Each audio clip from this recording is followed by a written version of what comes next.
控住这台密码机，我去卡这个关。11的位置有个机械师，大概率是不会去。那现在进入到比赛画面，本场对。 好，那也是直接冲着机械师的一个位置就过去了。对，不太会换这个位置。对，然后，现在是放了娃娃，那本体就没办法，只能往跛脚羊脸上去跑啊。就打的是一个比较怎么说呢，固定化的一个思路吧。对，因为毕竟你要优先保一下机械傀儡嘛，那对的，本身的一个牵制就会受到一定的限制了。那前期的话也是卡一下自己的一个时间，然后过板直接给到一刀。 那感觉现在应该是可以让娃娃去破译像 S 版那边的一个密码机，但就是本身这个位置已经不是特别好去牵制了。那这边最好是不交围龙，然后进行击倒。那这样子的话，有一个围龙给挂到机械傀儡附近的一个说法在。是因为我们刚刚看了天赋嘛，而且整体算下来的话，其实密码机也不算多。有选择是直接原地挂，那这边愿力值的话是省下了比较多的一个情况。我觉得这样子的话也可以去给到外围一些窥视者的一些干扰吧，让密码机进度比较慢一些。 对，像这里的话，可以在2楼下去进行一个插眼，那这样求生者来回去拆眼的话，其实成本还是蛮大的。对的，对的。就有一种说法，什么就是我越早上椅的话，其实给到队友的一个辅助越多，密码机越快，对吧？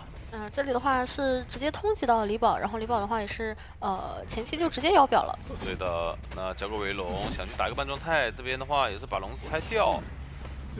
再看一下，打到椅子，那这样子一个无伤救，感觉对球员方来说很赚。对，因为主要还是娃娃在外面嘛，所以说整体的密码机进度还是比较多的。没错。那他2次上野的话，其实加起来已经有3台多一些的一些进度了，而且大幅还保住了自己的状态。那这个化险为交完，其实还是让飞行家再过来救一波会比较好一点。 就把这个上椅时间给拖到最大化。对，而且是多给他套一些无敌时间，让机械师把那台密码机尽量多修一修，看能不能修开。对的。哎，那猫猫这边也是想过来拖，对，我这里离椅子的话还是比较近一点点的。对的，而且这个围龙罩住了是，哇，感觉这一波很亏啊！其实2棍下来，那这样子出不了刀，再给1棍。 花了愿力，但是还让对面把人给保下来，并且古董伤还是个满状态。是因为窥视者暴露了，知道你没有这个天赋上面的携带去克制我古董伤，对，龙罩住。那这里帮扛的话，笼子也消失了。对的，密码机其实进度已经很多了。对，而且围龙是没有，好像是把结石罩回来，但没有钻过去。对，看一下。不过这边的话，确实是让古董伤跟机械稍微的，哎呀，最后已经消失了。没错，这波牵制非常不错，自己的一个飞轮卡掉了一个围龙，是哦，这个板没有抽到，感觉围龙要拆掉了。对，这个笼子已经拿不到伤害了。8只龙走位又失误了，这边项目有点着急。看一下倒这个角落，那这边打一刀它是不会倒地的，但密码机已经是差不多了，已经够了。对，就现在什么，就是等你密码机压好，然后我这边再上挂一次，然后让飞行家过来透过化险为夷，我觉得是比较舒服，甚至说化险为夷可能都不用交啊，再拖下去。对，我觉得可以省一下，也可以考虑嘛。应该还是要过来交一次。看到梦露是往这边赶了。对对对，这是最稳的打法。就是我毕竟哪怕开门战我直接去通电的话，我也有一个20秒的对20秒点门时间。因为万一我没有化险为救的话，我开局机械师被秒的话，那还是有点劣势的。啊，监管有机会保平，这样套一个化险为夷，求生是有机会争胜的。一刀那直接救下来，我觉得可以。大胆一点，2个分开走，然后直接开，直接给刀，直接开了。而且机械的娃娃应该是也有贴门呢，我看它的一个位置，两边的门都已经贴好了。对，娃娃这边也是贴了墓地门，然后选择看一下要去交围龙抓梦露的一个时间点，这边一个月龙。那梦露这边的话，手里还是有道具的。对的，腾空，然后拉开距离，还是要给到刀。但好在机械师这边已经是拉开原点的位置。对，娃娃还没有贴，它是亮了密码机在那个路程中，但是这边你是使用了插眼的，所以说你第一时间队友也可以给你报信息嘛，是没法切技能。但主要是机械师这个位置要藏住，而且因为娃娃没有贴门，但现在贴上了，那这个点就不一样了。因为贴上之后，这边梦露是可以交织起，然后再走墓地门的。对，哇，这局机械师的这个机械傀儡真的是收益最大化了，作用非常大。没错，又进行压击，然后又进行贴门。那这边的话，梦露其实交出自己的话，看这个围龙能不能把梦露给罩住，感觉还是有机会的。一个月龙过来，罩住了，但是翻窗出去。对的。现在感觉还是有点难走啊。对，有个背包，但这个距离的话有点远，必须钻回去，围龙消失。对，但你整体的位置还是会一直被架在墓地里。对的。然后离门跟地窖都比较远。没太大说法。对，直接切闪。那是一个极限保平。感觉最后一波的一个击倒飞行家进行一个插眼还是非常有用的，因为如果说自愈的再快一点点嘛，那边的门一开，然后飞行家手里还有道具，可能真的就3跑了。是的，等最后再挂上的时候已经都压好了。贴点博弈，但是更多在情况下，比如信源跟气象学家是在上下两侧把大佩佩这边的一个。来看一下的话，还是直接冲着信源这边过来了啊，然后郭草的位置也在这里。来看一下前面这里，直接顶脸修吗？这个感觉有点危险啊，还是选择追击18。那这样的话，其实还是会稍微干扰到大副这边的一个破译，因为本身有插眼，再加上监管也是在附近追击的。对的，能追到18这边，毕竟也是带来化险为夷。如果说要进行一个比较优势的牵制的话，我觉得是有点困难的，而且。窥视者也影响到了大副的一个密码机，然后愿力值这边也是比较充足，感觉在进墓地之前还有个围龙的说法，再来一刀。因为他是过来一瞬间摇表，身位没有拉开，所以说相当于是2个龙就解决掉了，而且整体密码机因为大副没有修嘛，加起来只有1台的一个进度。对，所以这个区选的一个目的反而是被监管这边拿捏住了。对。然后其次的话，密码机进度也同时非常慢，而且古草这边还在顶脸修，啊，毕竟有怀表也不怕。那这边的话就是看你，反正也不要秒救，我先这边来逼迫一下，你的飞轮是被逼出来了。是的。然后后面有一棍是空掉，但也不太影响。对，保证了队友这边是一个无伤救嘛。但主要还是没道具的信源，而且天赋上我们也看到了，没有什么牵制上的一个说法。对。所以说只能尽量先带走。但其实还是比较有影响吧，因为毕竟幸运儿我们刚才也聊到了，赛前说就幸运儿是肯定还是要被追击的一个位置。然后，毕竟的一个天赋携带的话，单化险为夷还是有些冒险了。因为你本身带一个飞轮或者是带一些弹射都会比较难牵制，你用这些道具的一个效果跟那些其他角色还是会有一定折扣嘛。对。那看一下是小白往这边赶，但是他是顶着一个通缉，所以说对于佩佩来讲，我还是很清楚你这个动向的。对的。那好在说这边是毕竟有气象屏，可以选择乘云过来，但是同样围龙是没有罩住，那第2个围龙把人罩回来了。看一下一个板剑博弈，给到一个抽刀，但这个抽刀之后有点危险啊。看一下，再打多一刀吧，打一下他的一个状态，让自己这边开启2阶。主要是还是尽量去探一下救人，因为你已知这个信源是不太可能牵制得动嘛。对。当然是有个很大的一个双倒面在的。好，来到了比较经典的一个点啊，就是倒在墓地里，然后让古董商过来拖时间。对。所以说为什么要带巨钳？就因为巨钳的话，在面对古董商的时候，我是可以把你罩住之后，然后再进行一个，想远程挂人。这边古董商也是拆围龙，刚好是躲在了角落里面，没有在围龙边，但这边。堵住自己了，对，其实刚刚那个笼子是有点把信源给放在外面了。对的，还好有巨钳是吧？那我就尽可能往远挂。但其实刚刚愿力值消耗比较多，只有1个围龙了，所以说先打一下古董商，然后再用围龙去把18这边给解决一下。但问题是你把愿力交到这里，然后古董商还是会来，就是你没有多余的愿力去处理它了。这样子的话，古董商的一个 OB 还是比较成功的。对。看一下，那你现在还是不敢挂这个人，然后呢，要等一下自己的愿力积攒。再往回挂，感觉还是会被进行一波 OB 啊。放下来了，预判了1棍。就是，但对于皮皮章来讲，我只要保证这个人你一直没有进行一个2挂，对吧？你看现在的密码机已经是4台半了。但还是打下来了。对的。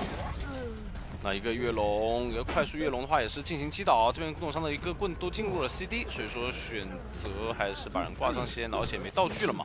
那这一波的一个 OB 还是非常有用的，因为让不太够的密码机一下就基本上压好了，而且你本身一直是把监管给限制在墓地里面，拖了非常久的一个时间。对，密码机已经是够了的状态了。你现在就算7技能过去，好像也是能极限点亮。没错。这边围龙招过来。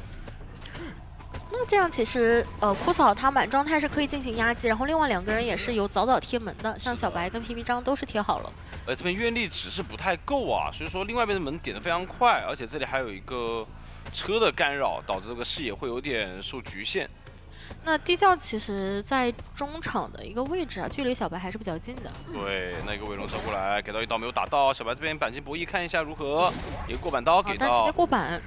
没错。那另外一边的话，大副还有怀表，而且也到达门口了，那也是一个平局拿下感觉。刚刚地窖的话，在甲门可能还是稍微远了一点，因为你往那边对转的话是比较空旷的一个位置。是的。话总是因为首先跨线基本上选点，如果你是让他来，或者说你选择在左边没关系，我这边的拉在跟火灾这样的一些角色打。好，那也是直接冲着神坠的信源嘛。看一下这边，身位其实已经会比较快的拉近了，好像没太有时间再去摸箱子。是。就这个区选的话，道具就不好交了，但其实外围密码棋会比较快。对，因为也没有受到一些干扰嘛，我基本上摸到就可以直接修。来看一下这边双双惊喜是给到了2个标记的，非常快的2个标记。来看一下前面的一个短板，手里的道具也是一个护腕。是的，那到前面的话是有个空地上球的机会啊，但这边也是把护腕给交出来了，应该。看一下距离拉开之后来到短窗，这边远程上球扭了一下。但是还有一个拿刀机会啊，这边实在没办法了，而且你手里是没有道具的一个状态。单板的一个博弈，那补铁过板，那空中飞人也是解锁了嘛？看这边一个空中飞人过来，再粘上一球，下个双惊喜就差1秒，解好了。好了，这边飞轮先躲掉第一波焰火。对，一个过半，但是成功躲掉了双重惊喜，是一个绕场谢幕，再一个空中飞人接上，再还是没有命中。哇，神坠是把对方的一些所有思路给拿捏的死死的。对，以及说这个舞台的一个距离啊，也是把控的很好。对，那这样的话，他的一个牵制时间，我觉得已经是非常够了，已经是完全拖够了。对。而且本身他只是用了一个道具，我觉得后面还是重点是在于他对于身位跟飞轮的一个使用。是的。这边的话也是让火灾这边去开另外一台先，主要是化险为夷多的好处就是谁救都行。对，而且密码机我不着急开，对吧？那这边2台新的已经在起了，对，这时候力宝过来救人，一个护腕弹过来没办法拦截，给一刀直接救无伤，是个无伤。是的，摊多一刀，但是没办法摊一个双倒啊，如果摊双倒的话，密码机就真的是完全够了。看一下你这边的话，只能用本体的一个舞台去给到他一些标记，这样我感觉神坠也是有意识的往这边再倒一倒，因为刚刚是到的海边的一个位置啊。是的，那现在的话应该是有一个换位救人，毕竟再去交出一个化险为夷，对吧？然后交化险为夷的人的话，可以进行一个中场密码器的破译，可以点开。对，因为他们是压了2台密码器在场上的，这样的一个倒地的安排还是非常非常合理啊，能让他们的一个密码器破译效率最快。这个人不能救太早，还要再拖一会儿。对，因为剩下那2台还不太够啊。对，而且的话，现在是毕竟一个2阶嘛，有一定的拦截风险在的。不过这个建筑，我觉得对于球圣来讲还是没什么太大压力。对你起到了很好的一个制止力。对。你想要去打一些手语效果，你就不太可能轻易的交一下分身。是的，而且还是有气囊在这边出刀僵直，直接把人救下，想去摊一个双倒，但是还是要选择追星儿。那追星儿的话，另外一边感觉是可以把后手的密码机全部给破开了。这样是进入到红圈状态了，看一下他们补密码机的一个速度了。对，然后星儿这边的话也是尽可能往角落去倒，感觉好像补的话会稍微的差一点，不太够，因为92人台一直没人碰，是海测的密码机。还是要有一定的一个跑图距离，毕竟是个大地图，那这样还是能先把信源给淘汰掉。没错，李宝的话也是交了后腕去点的。是的，然后中场不开，先把监管给调过来。对，这样也保证了佣兵那台密码机你管不到。然后也看到变换已经是贴大门了。对的，这样也是比较好嘛。这样如果说直接追火灾去了，火灾是没有道具的，所以说这边开门战可能坚持不了太久的时间。但是火灾的一个地形还是会相对来讲复杂一点点啊。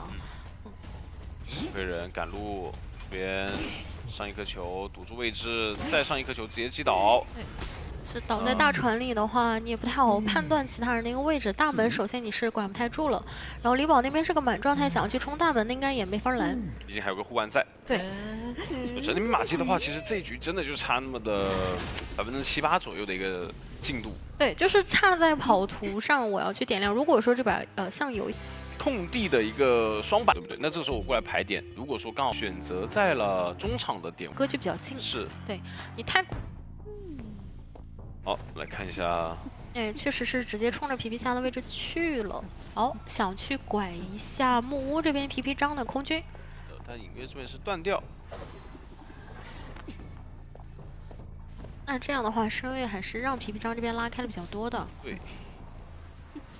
而且本身带的是一个弹射，这边交了一下窗弹，然后板子的话也能安全的进去。没错，也是先前期的一个正常拉点嘛，那后期这边绕回来之后，回速有个交枪的说法，如果回速能空掉枪的话，还是比较难。看到佩佩是想往这个窗户后面躲一躲的，这个转点是非常舒服的，皮皮章，对吧？首先你的窗弹交出来，这边再接板弹回到小房，然后这个距离的话，其实佩佩还跟不上，再下一板，窥视者也暴露了。板窗还是没有用过的。对，然后这边可以选择我顶，哦哟，把隐约还顶掉了一波，回头持刀。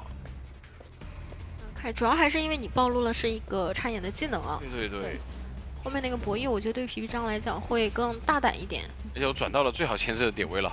对，双11是吧？而且这里是有点骗你过来啊，一个反绕。我本身是往破船这边反拉的。对的，一个回速过来，虽然说把身位补足了，但同样两个短窗还是非常影响的，因为没有了回速，窗户反而限制了歌剧的很大追击空间。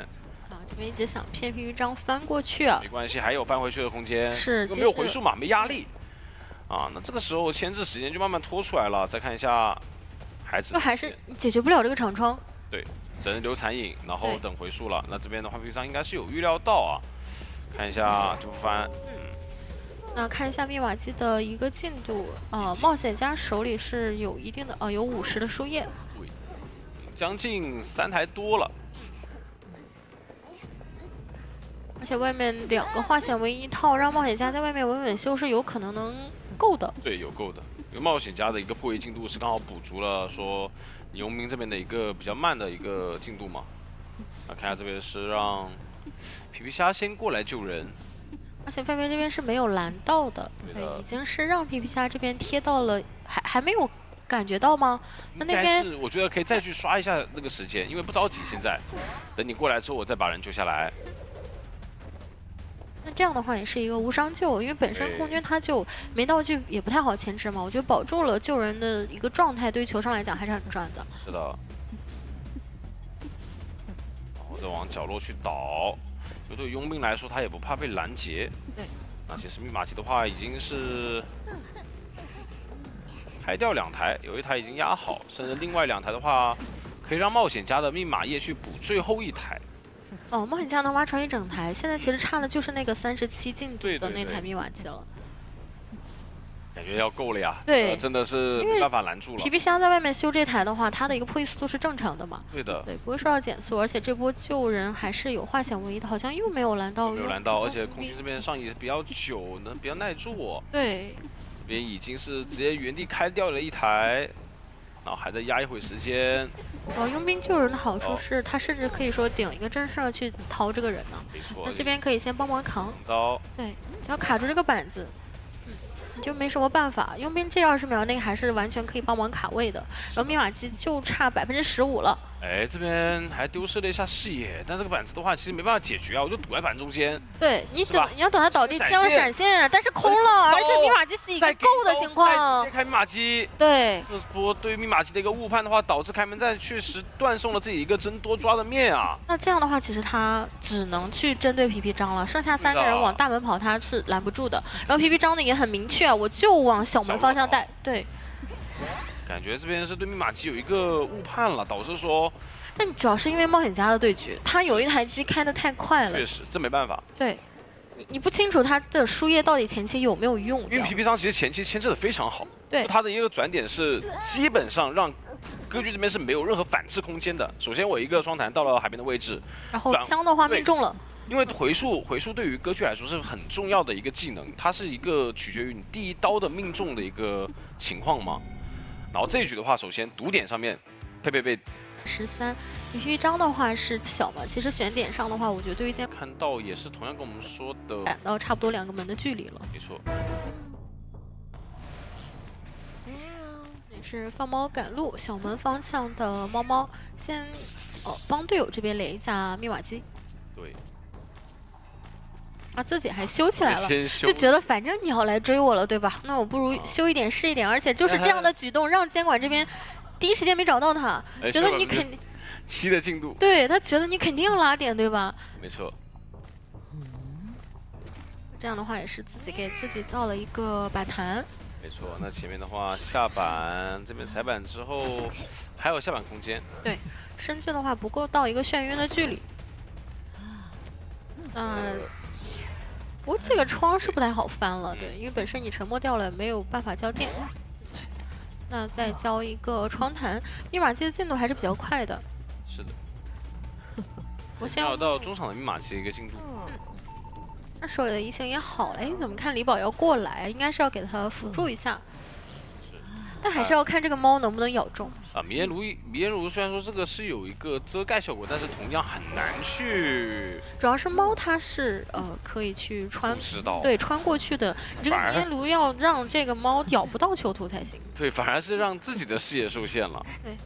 那这样子其实击倒现在是比较快，因为电没有交出来嘛。按道理来说的话，电可以去飞一只猫会比较好一些。那现在把人再换到中场附近。主要也是第一波也没有把监管的技能给逼出来，所以说后面2次牵制的空间比较小。没错。不过密码机整体还是蛮快的，已经是3台多一些的进度了。因为他们很好压密码机，主要是这个问题。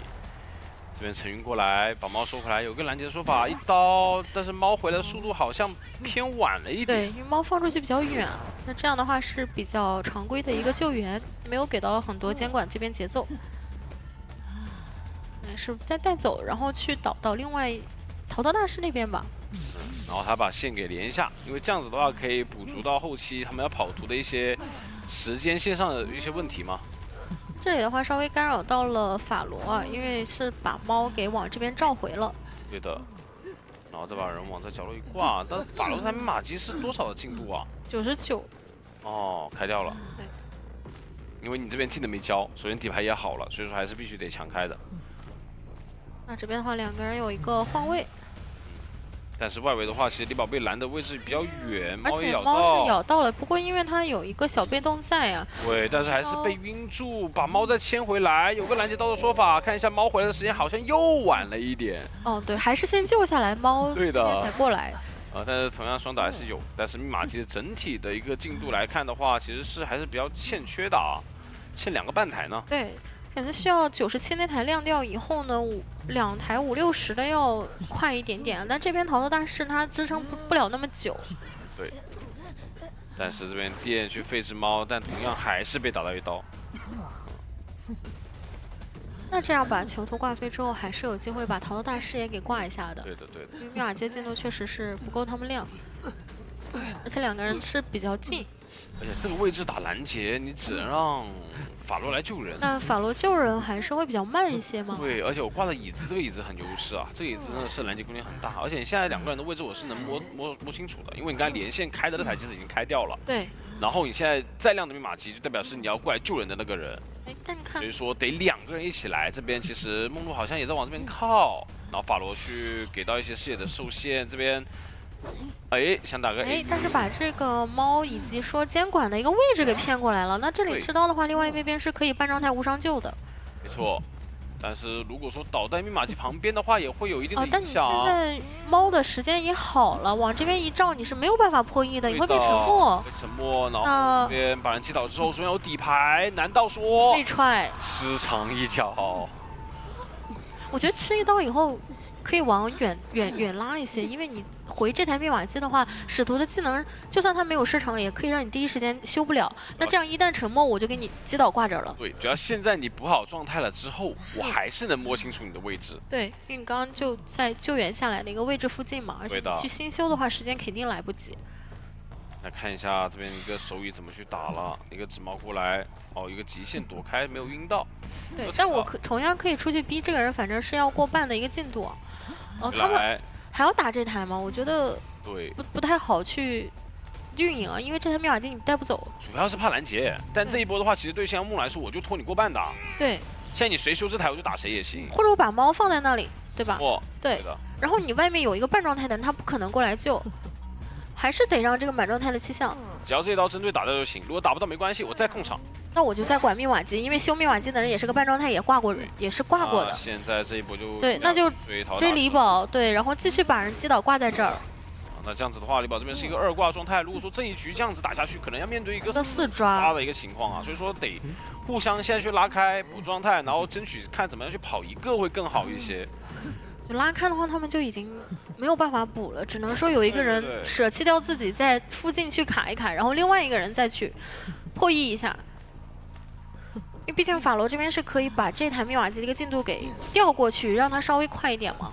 对的，再市场一脚。唐头大师肯定是要卖掉了，就看梦露这边能不能拖住神坠那边去破译。对。因为本身你的技能是市场嘛，你在追击上确实会欠缺一点。但对于香木来说，这把节奏还是非常好，而且你这边墓地密码机已经晃动，我能清楚的知道你的位置。主要神坠这边是个挂飞。对，好在说现在有个情况是什么，就是大家都有自起。对，还在拖一轮，一个纸猫把人打掉之后，另外一边再看一下密码机晃不晃动，不晃动的话，我就把人往那边去牵。对，因为你现在挂的话，会给到气象这边走地窖的一个理论上的机会。对的。应该还是不挂，因为那边是可以补道具的。万一你把人挂飞了，然后这儿再摸个其他，摸个啥护腕啊？对，这你又不知道。对的。对，所以稳一点的话，还是先把人往这个方向挂，而且离密码机比较远。再来这边排。名号还没有响起。但其实很快了，接近了。我觉得响起了名。对，大概率能猜到人在那个后面了。而且梦露这个针都不太好，扎满，扎不够，因为刚摸出来。纸猫这边有个跳，一个跳过来，晕住，直接给一刀。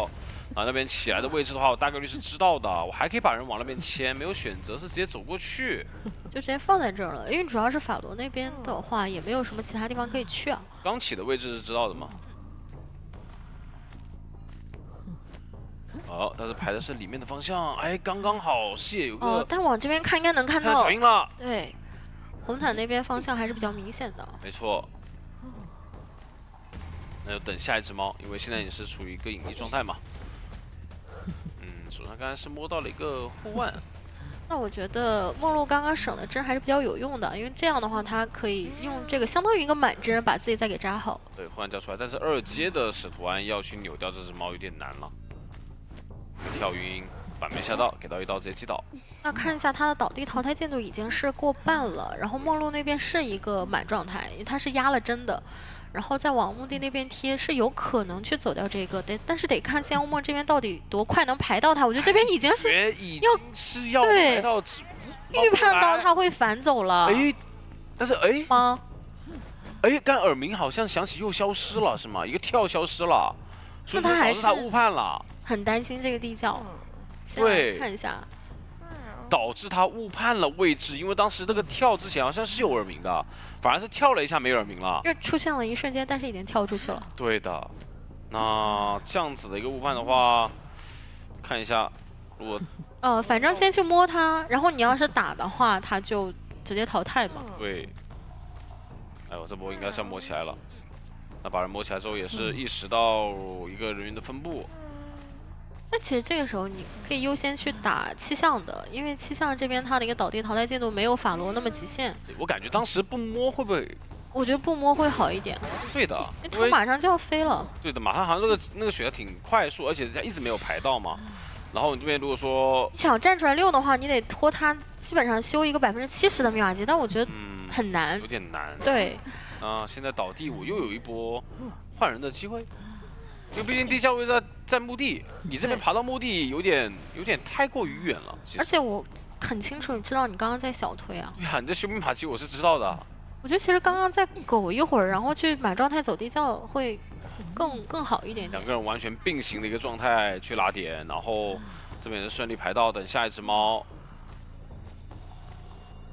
你现在道具也是消耗干净了，那基本上是有一个比较稳定的对局，看一下。那就等这样的一个隐匿消失就可以了。对的。其实最稳的就是他等气象学家留完，我在击倒，因为我害怕过来追半天，气象真的爬到地窖附近嘛。所以说现在比较，妈，这个位置爬地窖有点难。但反正最稳的就是他确实在爬呀。对，但是刚刚如果说击倒的话，其实大概率是爬不到的。但你就说枭猫现在这个选择是最稳的，我把你我反而觉得这样子之后打了之后，反而这个密码机，你可能要放包就可以，放包沉默就可以了。沉默。对对对，沉默就可以了。这样真的是对我感。对，我觉得理论上最稳的一个打法，因为不太清楚那边爬的到底多快啊。对。然后等他先流光，我再打法罗。对的。现在就不打。对。然后两个人都先往地窖跑。但现在就是换法罗去走这个地窖了，得看下一个猫能不能给他拦住。双弹交过了，这没双弹，所以说还是把他架回去。还是走不掉，是的。双弹交过了，主要是。一个跳回来直接击倒，那也没办法，这还是成了一个4抓下。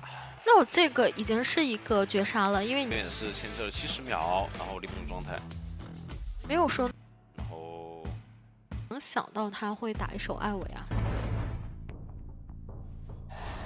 好，这边把医生先叫出来，然后往脸上去赶。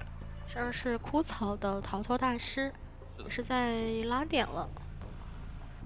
但是逃大师，我觉得相对于来说，也并没有追得很舒服。但前面这个点位有一个喷断翻窗的机会，哦哟，这样子的话把被动打出来，那可以放一个迷烟炉，还是说觉得身位会有点极限，还是先吃刀了？主要是2喷都吃到了，这个好亏啊，感觉。邮差的话也给他刚刚是送了这个移速性的，但是还是第一刀拿的比较快，因为闪现还有20多秒嘛。那后面得看一下枯草它的一个道具能不能说至少在闪之前先把2个迷烟炉都用掉，那样时间也能拖出来。这边是往角落牵制，然后看一下应该交道具了。大概率是不会跟丢的，这个位置的话还是比较明显，一个放狗，然后帮忙去拖点时间。对，但前面下板的话，你可能会被闪倒了。闪现交，哎，弹刀，但还是没办法，对，还是要倒。走不掉了，对你也不可能翻窗。那这样的一个击倒时间的话是将近3台吧，2台半多一些。而且暴露一个信息吧，就是你这边是没在张狂的，大概率取分方也能意识到你会带手底牌。那看一下，先给自己要换一下位置嘛，因为脸上是离邮差的密码机比较近嘛，还是会有一定的干扰的。换位置的话，刚把陶片的一个影响给带走。然后皮皮章这边的话也是想亮了密码机之后我再过来，对，本身的话脸上是不会有陶片形成的。对，本身我有气囊的一个位移，弹过来，看这波手移。但直接扯下来了，下来了。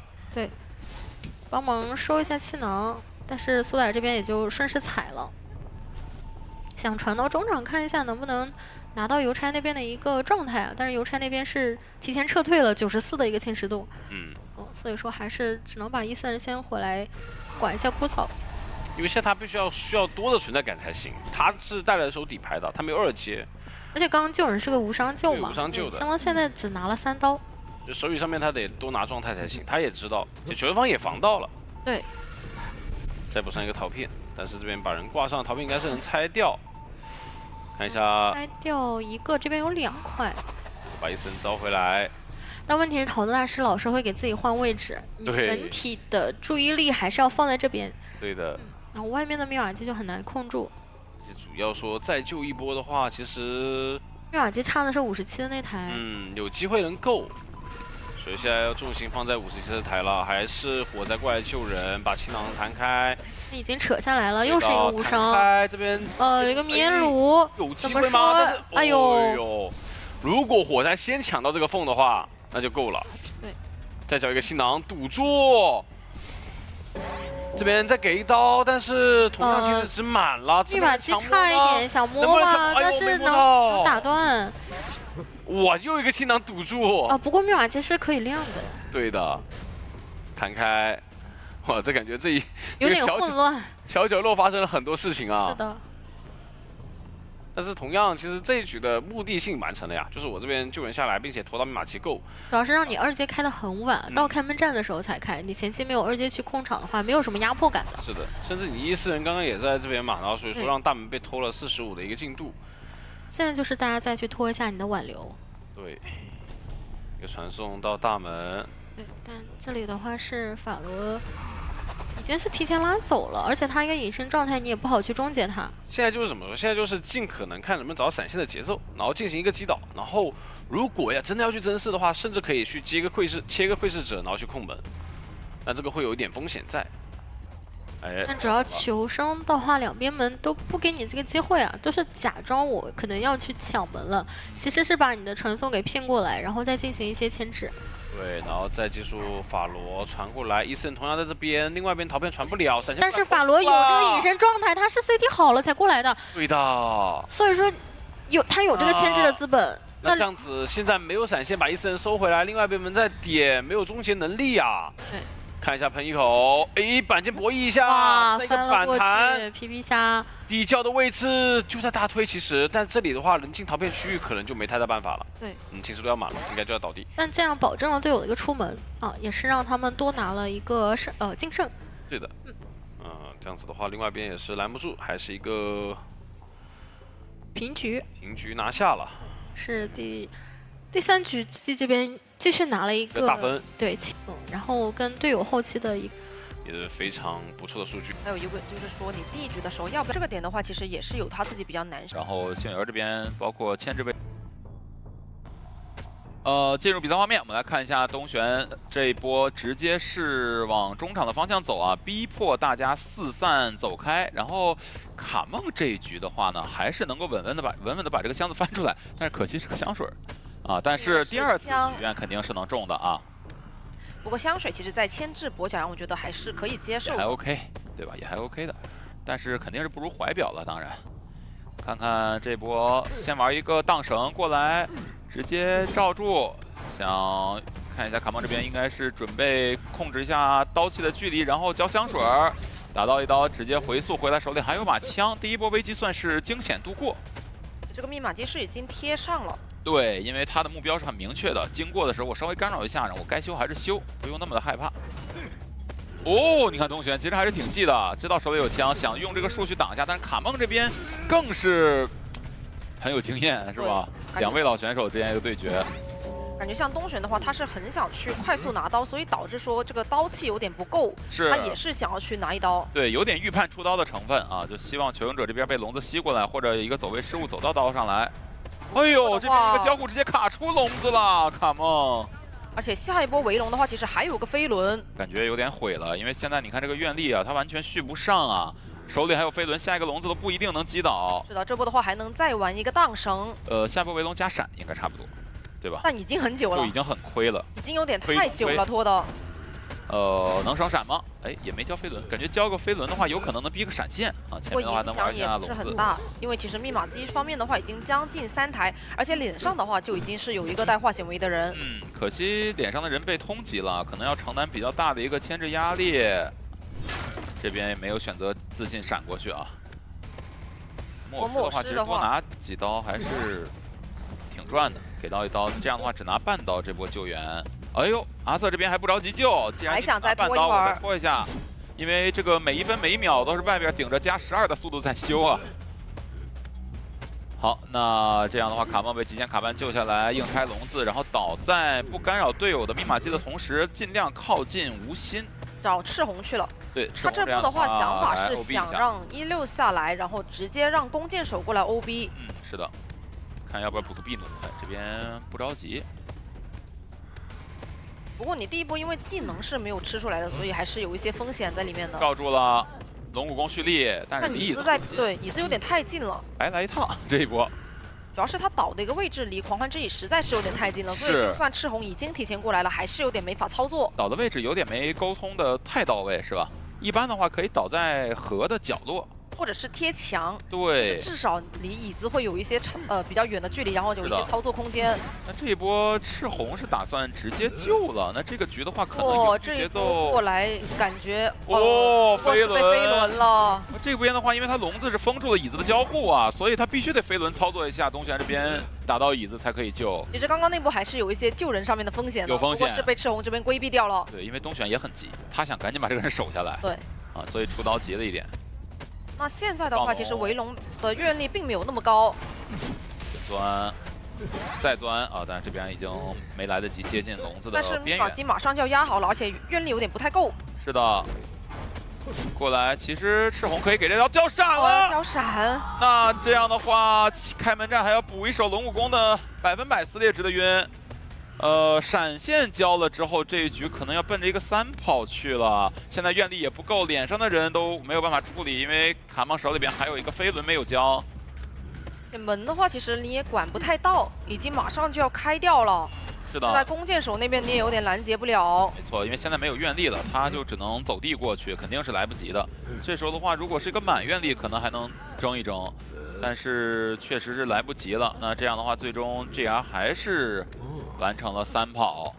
而且这一波你就算能到门，其实门的那边也是有大副，有墨，还有2个怀表，大副都可以帮忙去扛挽留刀。那最终的话也是求生者完成了一个3跑。是的。那这轩这边是命中11次击倒你说那个桃子大师，对，骂的是第2个，对吧？长，很自信的一个天赋。好的，我们来看一下这一局的一个情况啊。上面的话，灵柩先放一下，然后一边积攒着愿力，一边来找一找人。一花的话呢，其实我觉得还是比较怕追的，比较怕追击。桃子大师最好是别让他去溜。不过年景这边第一时间是还没排到想要去追击的第一个目标，但是没事儿，愿力嘛，他自己会涨的。110之前全都不算逛街，好吧？因为他开局其实不太怕逛。对，过来再上来，可能还要补笼子吗？不了，就硬追。但是不补笼子好像拿不到这一刀啊。对，这刀的话加上绕板的时间是拿不到的。是的，直接给鸟，然后加这个把笼子拆掉。不过已经是2个围龙交出来了。是的，其实作为白板签这位来说，做的还是非常不错的。你想平地先出刀，换状态了这一刀，然后但是砸到了头也不亏。前面笼子愿力已经积攒出来了，放龙。这一刀的话没什么办法，因为入殓师也是纯化险为夷啊，他也没有飞轮可以去规避。而且这个牵制的话，其实失常还是能踹掉1台。能踹的，因为玉林现在他牵制手段不多了，现在硬要倒了。对，要不就反了。我觉得这波可以反，但是年景那边肯定是会先挂到密码机旁边，我踹完我再去找你。确实，这个就很难受。那如果你踹了的话，我是不是就不反了呀？因为我桃大师道具都交了。对，所以这里的话肯定不反了，先去踹一脚。对，那这样的话起码不会亏那么多，要不然这脚踹完，然后那边玉林又要倒地了。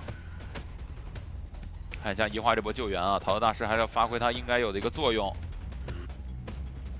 不过救援上还是没什么压力的啊，第一刀是稳定不吃的，然后正常是一刀把人救下来。玉林的话再一次拉走自己的一个灵柩的位置，然后跑到大房的方向，因为他灵柩是在靠近那边门的。是的，在拆掉之前的话呢，先击倒，然后再往跳台的方向溜达溜达，然后这样离灵柩就更远了，一个对角线的距离。这一波的话，我觉得先挂上，然后再等一会儿，然后再反，对吧？看一下这波应该是就近挂了，因为这波肯定是要反的。嘿，还要往那边牵，要不然我用浩克之道赶路呢，我还是用愿力赶路呢？想想还是浩克之道比较好一点，比较有性价比啊。而且过来的话，其实也不太担心入殓师那边有一个下一波牵制的机会。是的，基本上不会去牵制。加上你反胜的时间，其实年景已经是到了灵柩的脸上了。对你这个阵容，它不是一个要争胜的阵容。如果你争胜的阵容的话，你的咒术古董弓箭手至少要有齐。没有的话，你就拿这种体系位来说，其实就是想稳稳的保平。是的，但是其实它也是有一个比较难受的点，就是在于你下一波牵制的时候，其实年景的愿力又回来了。而且场上剩下3个人，2个没有回黄返照。很有可能会因为这个伏笔成为一个本来是平，可能是一个多。如果是到了教授，对，通缉到这样的话，再去下一脚失常又好了，感觉可以再来一脚啊。监管人还怪好的是吧？永远不让你们修开第2台，我帮你们压观众效应。对，不过但年纪这边是选择了先去追击一下。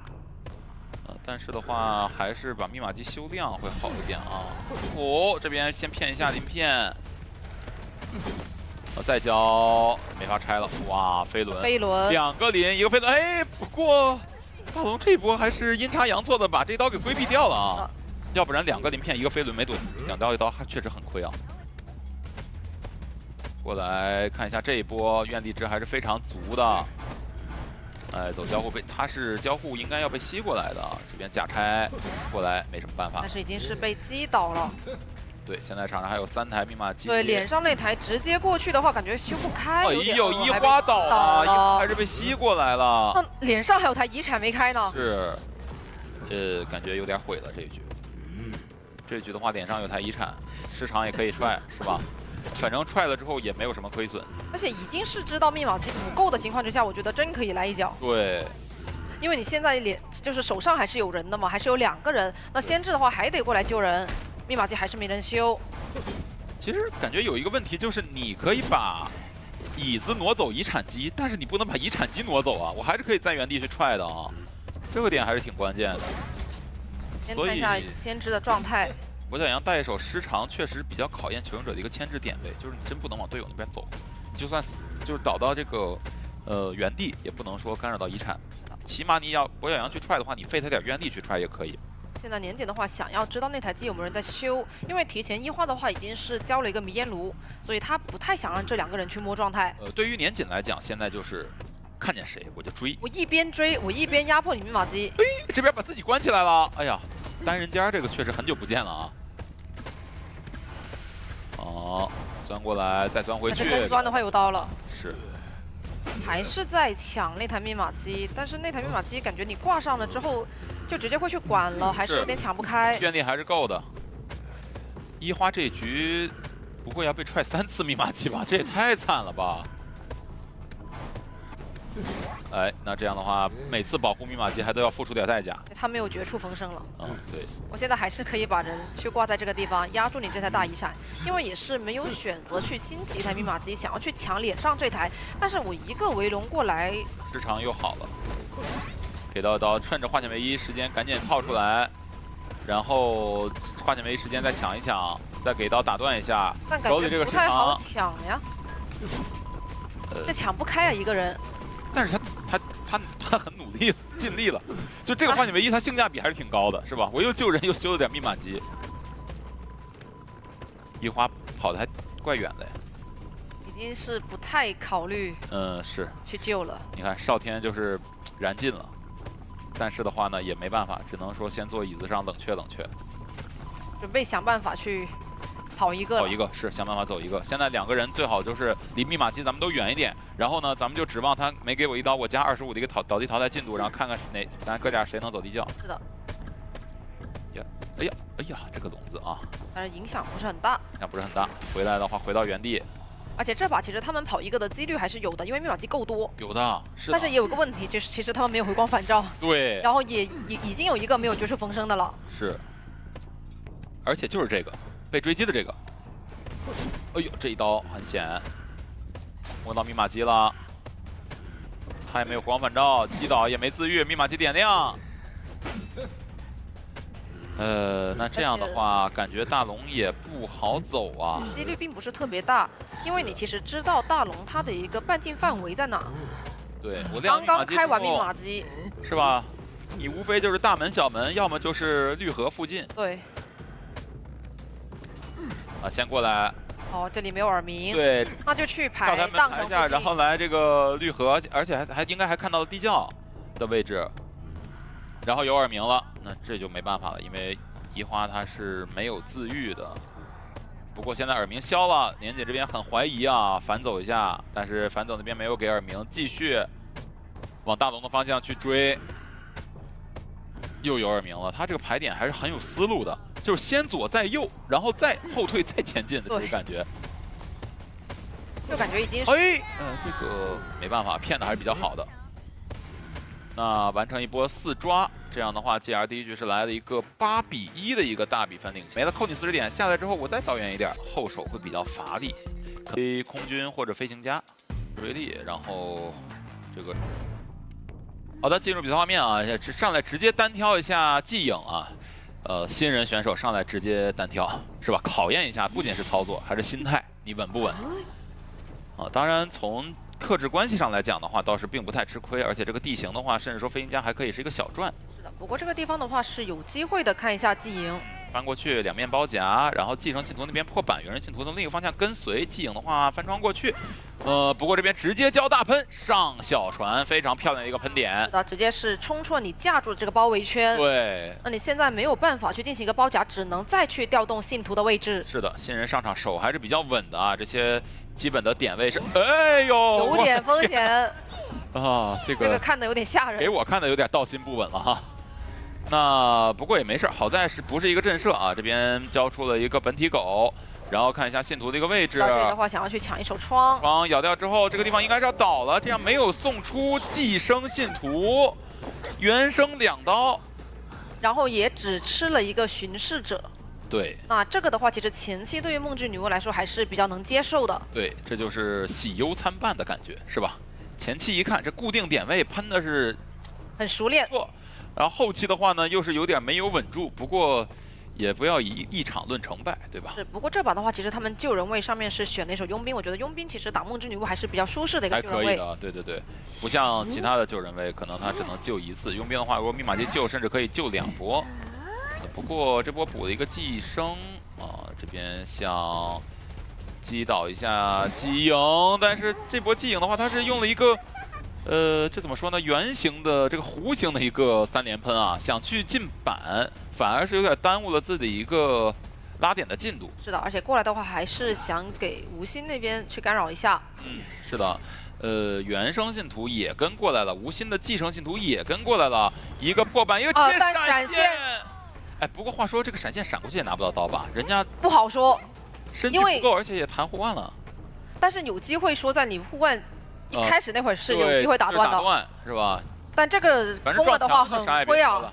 对，而且，哎呦，这边还单信徒被空军欧逼下来了，卡梦，你躲在了哪里？偷偷的打枪。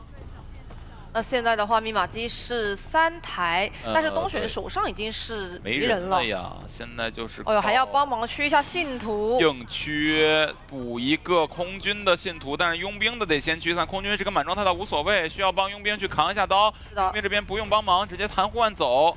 那切成原生信徒，再来给到空军一刀。现在东玄要以乱打乱了。那现在的话，其实对于他来说，可能还是得去管一下季影，然后外围的佣兵跟空军，其实他是有一个说，我先去破译，然后你先去信徒，有机会我们再调状态的打法。对他现在就是交闪击倒了季影之后呢，再派原生过去牵。那你现在还是要调动一个原生的信徒的位置，还是得过去。就是刚才他之所以亏，主要就是亏在了我又没有去挂这个上挂过的季影，然后呢，我派出俩信徒那么大的人力物力，我去追你一个佣兵双倒，仅仅逼出了一个护腕，然后空军这边还偷了一手，只有单信徒挂人，我直接去偷了一个枪。本来一开始是2台半的一个击倒，现在是已经差2个半台。哎，但是话又说回来了，不会只有法罗能救人了吧？现在？法罗好像不太想去救了，法罗说我先修机啊，那其实也影响不是很大，因为他们其实第一局是有一个8比1的优势。是的，而且佣兵那边已经是没有道具了，所以我觉得现在其实打中后期会比较重要。对啊，现在的话确实中后期比较重要，但是虽然说他们卖掉了飞行家，但也没有收获到什么呀，佣兵也没有补道具，只是空军的信徒没了。佣兵如果这时候倒了的话，这个木屋可是最后一台哦，可能要起一个新机。不过这样的话，其实没打到就能冲出包围圈了。对，现在可以去尝试往海边那个地方去倒。他倒海边，木屋应该也是要被干扰，但起码不会，对，不会立刻干扰。哎，这边给了一个寄生，对，他们外围已经是起了一台了，可以，那还是可以的。这样的话可以派出，卡梦没有回光返照，这个人。是怎么说？还是得法罗救吧。其实法罗救人也 OK 的，对吧？进度条越长，博弈空间越久，博弈空间越久，博弈成功率越大，所以救人越慢越快，是吧？你这个等式化的。反正，那你说空军他没有回光返照，总不能是他救吧？那现在其实信徒那边已经去拦住法罗那边了。对，应该空军去起大船，然后的话呢，让法罗我假装修这台，然后来救。但现在再去起大船的话，是否有点来不及呢？那就有点尴尬了。现在这个局面，空军的话想去木屋修吗？难道说，还是讲一个护腕偷袭一下东玄？他们想要去空军偷偷摸摸趁你切信徒的时候过来救。偷袭是吧？哎，切了，偷袭吗？哎呦，偷袭失败了。我觉得这波可以再等，他其实不着急啊，因为佣兵是一个满的淘汰进度条。哎呦，法罗这边一个很帅气的反走预判，哦哟，可以啊，这个大胆博弈，很稳。但是这局空军牵起来好像还是一个多抓。确实，这阿策的话，看看能不能走一个地窖啊，因为这个卡梦他可以不挂，哎，卡梦直接给挂上了。那阿策这一局能不能当英雄走一个呢？但地窖的话，其实也没在双11这2个点，是在大门的点位。对，看有没有机会。大门点位，然后闪现还有20秒，直接翻2个。那边已经是选择去架你的走位了。是的，这里要给到一刀了。不过他的下一个隐身是能拖出来的，但是闪现好像要更早好哦。看一下能不能补一个法罗的寄生啊，过来补一个法罗的寄生。空军那个寄生已经拉不动了，现在空军倒得太远了。补一个法罗的寄生，但是空军的淘汰进度条好慢。对，其实有时候希望它慢，有时候希望它快，对，你知道吧？看场上的一个局势。对。现在这个隐身好的吧，又觉得有点快，分2条路走。哎呦，好骗呐，阿策！哎，我说实话，玩法罗真得懂点心理学吧？是的。对他这个的话，确实切信徒需要一些博弈。哎呀，没招了，尽力了，只能说。空军就差一点点挂飞，但是距离地窖是非常非常近的啊。但是现在这个局面好像扳回来一局，只要8牵制79秒，无心识破了8，感觉硬要就不占古董商那个点啊。第2波还是在点上，是好分。好的，进入比赛画面，直接是不管古董商吗？哦，管，还是管古董商啊？骗一下少天，假装去木屋，把少天的身位稍微逼得近一点，然后再一个倒车下楼，翻窗出去，只能再绕一下小船了。但是的话呢，看到窗户没封，那就放心了，直接翻下去，直接翻。交了一个窗弹射，先往左侧走啊。这边年仅的身距还不是很好去拉近，再上2楼。哎，而且刚刚下面这个地方比较险啊。对，它那个雷的时间差1秒。对，下面的雷也差，然后上面的雷的话也是慢了1秒，慢了半秒吧，感觉。那前期的这个追击已经是有点被拉距离了。而且少天还有个云门呢，这个云门扎到了。对，云门的话比翻窗快一点，但是也没有快的很明显。不过还行吧，因为古董商没有那么怕移形。对，移形到点上，我可以直接去打你。回头吗？不回头。没回头。还拉点吗？拉点要不？还拉点。哦，扫一下他这个地上这个炸弹。那继续跟你去玩一个小船的窗。哦，可以啊，每次都能打断一个2连。哦，直接翻，他刚才是有止戈的。哇，少天塞起来了。因为这个牵制一直去跟你玩一个小船的高低差，而且云门又好了。但这里应该是能炸到的。对，但起码不会一炸一刀嘛。然后其实已经差不多了。反弹好了，遥控雷再交。少天交了一个反弹，继续往小船走。但这里的话，其实对于邦邦来说，并不是一个舒适的身位。而且我知道你封雷之后，我可以去走那个窗区。是的。OK。是炸倒了。卖了保平，如何？已经是3台机了，我觉得可能还是得稍微过来卡一下就差不多了。这个湖景村的邦邦，说实话，印象里出事儿的不下5次吧。手觉得可能说少了。我觉得5次还是比较保守一些。通缉到了野人，但是没有关系啊，现在是小通缉，一会儿他就没了。而且野人的话，还是能够先去修一下自己的密码机，然后我差不多的我骑猪过来。而且他们因为另外的密码机都已经在修了。他们这一局压的密码机是木屋，一会儿可能木屋当最后一台机打的话呢，我还可以什么？我直接贴小门，挺舒服的。这一局密码机修的。那现在卡办肯定是不卡办了，看一下压满怎么说。真的吗？蕊梨，一花选择相信自己。那我觉得压满救还行吧，如果不行我们就不救呗，就看情况，先过来再说。走了。差不多就走了。伊娃这个架势好真啊，看着，因为他贴得很近，真的好真啊。传送落地，前面交一个路易，抵到一次炸弹的伤害，但是然后再去往外转，没有炸到。前面一个2连雷，走位，啊，还是没有炸到，好像是被诗句挡了一下。前面这个雷应该是要必炸到了，哦，又交了一次路易，哇，这个玉莲路易交的还是挺多的啊。板子下掉。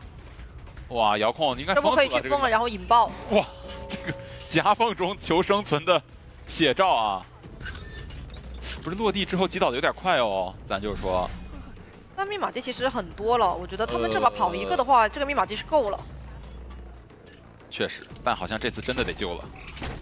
木屋是最后一台，关键是。先修。但木屋是最后一台、啊。先把那个密码机修开再说。一会儿一花亮了之后，骑猪。去修木屋，然后不行，大龙不能救，因为大龙他没有回光返照。对他们其实大龙得修木屋，但是他们先把外围的修开，然后2个人从2个方向过来，因为还是够的。而且飞行家他有一个大喷，所以年锦那边不能离椅子太远。是，我觉得大龙是不是可以交一下他的喷气背包去修机？交了，交喷气背包修机去了。一花靠自己了这一波哦，先靠大龙啊，大龙这边也可以一起来，先把这个人把化险为夷开出来。然后再去套着化险为夷开木密码机。OK， 这样的话看起来是非常稳健的。然后这个时候另一个人立马回头去点大门。没错，那应该是能稳走啊，感觉。炸到了，但是没事儿，可以亮，但是倒了。对，倒了。倒了的话，现在他们的距离应该是还不够贴大门的，应该还差一个大一个小，走一个呗，对吧？你走2个也没有优势，就走一个。回头。也是大龙回头了。大龙回头了，那是没毛病的。看年锦要传的话，应该还能平局呢。如果要传的话，我觉得他应该不传了吧？排不到尔明可能就传了。但是对于年锦来说，其实不4抓跟其他结果也一样，就是差不多。传了，大龙回头救一下，万一3跑了呢？3跑不一样的，3跑就8比1还回来了。但这个不太好3跑吧？玉林的话，他可以满状态冲门，大龙救下来人之后，只要他躲好，让野人走门，他走地窖，看看行不行？但是否有点太远了一些呢？因为他们是木屋的这个点位，然后开的是大门。确实，他们我觉得可能有点太远了。可能需要一个移形，求生者的移形。对，就是大洞，当然。大龙这边想去溜地窖，然后一花一会儿直接上猪冲门，大龙手里还给自己留了一个大喷。看一下有没有说法。就在双11吗？在。好的，地窖就在双11，我们继续燃起来。大喷什么时候交大龙？直接交了，到了小船3窗的位置，要不我们再炸一下？够，其实前面交一个窗台可以吗？雷有点续不上了，交一个窗台。两边在抢时间了，两边抢这个时间，他手里没有一击必胜。前面的话差不多要去封一下。5秒雷，大龙敢冲吗？冲了！大龙冲了，8比1还回来了！我的天哪！救完人之后，我觉得也是不太好背3攻的。对只是密码机进度，就别的今晚可能要跟你。火箭伤员呢又是纯弹射。好的，进入比赛画面啊，直接是先吸一个藤蔓出来，然后呢往小门和红毯的夹角走啊，还是往小门走了。捕鼠器这一边，然后看一下人皇密码机，先来一个重金之托吧。到前面的话，单挑一下玉林的小说家。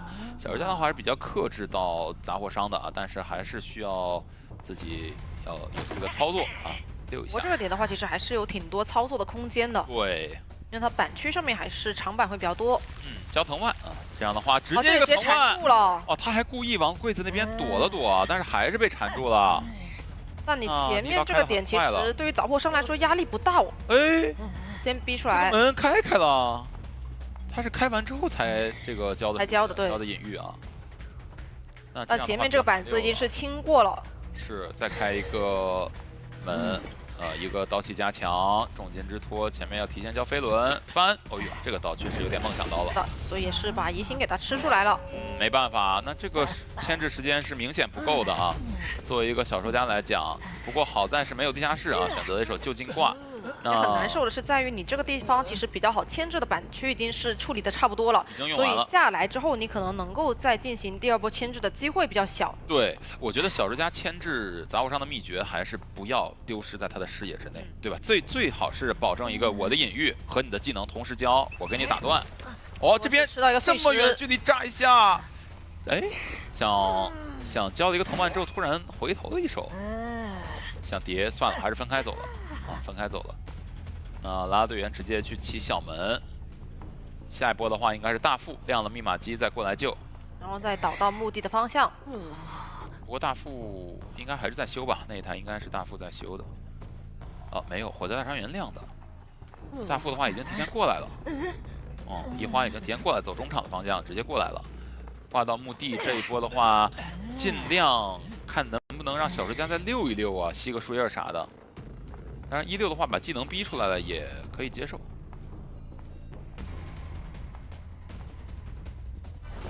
哇，刀气加强，直接是过来打到这一刀。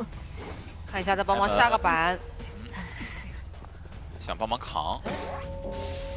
这波帮忙扛的话，大副还要帮忙吗？这样的话，可能是一个2个人倒在一起、哦。但差一整台，感觉好像没有太大的必要。大副一定要去保小说家吧。但是小说家他把技能给用出来了，再打断过来。那你用了之后又能拖多久呢？反正如果能拖大副自己就算成功，但是比较费劲。他是预判他交碎石呢，这样的话大副倒在脸上，挂完小说家可以挂大副。因为这把我觉得并不是一个可以扛，而且扛了之后收益也并不是很高的对局。是的，是的。所以这个时候扛，我觉得风险还是蛮大的。风险还是非常大的。不过好在就是大副如果救下来了，他还是能溜啊。不过他没有选择过来，想要去找大龙，因为大龙那边是有机会的。一个藤蔓缠住，那碎石加一刀就倒了呀！哇，直接被藤蔓给带走了。我觉得年景也是抓住了这波机会，因为当时他过来的时候吃了一个碎石，所以他知道过来找拉拉队员是有机会秒在遗产的。是，而且他不挂，他如果挂大副的话，拉拉队员这台遗产机就亮了。那现在大副已经是没有绝处逢生了。是的，拉拉队员又没有撑住压力，年景是有机会多抓的。感觉1行之后，拉拉队员就直接嘟嘟奔嘟嘟往木屋跑得了，我看是吧？别的直接先冲为敬。对。不过救下来还是有机会2次牵制的，有飞轮，然后有这个花球，就看能不能救下来。但你也有可能下来之后直接倒椅子面前。哦，扛到这一刀，这波救援堪称完美，少天。而且的话可以利用一下他的球，火灾伤员再交一个自己球，这个走位能躲掉吗？没有躲掉，在同一个地方。哎，那这样的话再交一个开门过来，而且年景还要过来，不让大龙开掉小门1号的密码机。是的。直接交技能吧，这个藤蔓还能缠住吗？哎呦，这波但是甩过来了一下，天哪，太吓人了，真的太吓人了。但没有影响，其实他把他赶走已经是达到了他的目的了。是的，而且过来还是能把火灾往回牵，往回挂，而且这台密码机能够一直封锁了，开不掉了。感觉这个局面的话，可能还是要奔着走一个去。大惨，外面拉拉队员没有回光返照，然后一炸倒。大副没有绝处逢生，一刀倒。倒在遗产这个事情确实是很难受啊。这个人不救了，2个人拉扯走一个，只能这样了。看着。但大副那边已经没有绝处逢生。对。感觉没有那么好走一个，而且红教堂它排点的点位是很固定的。是的。想过来救吗？表。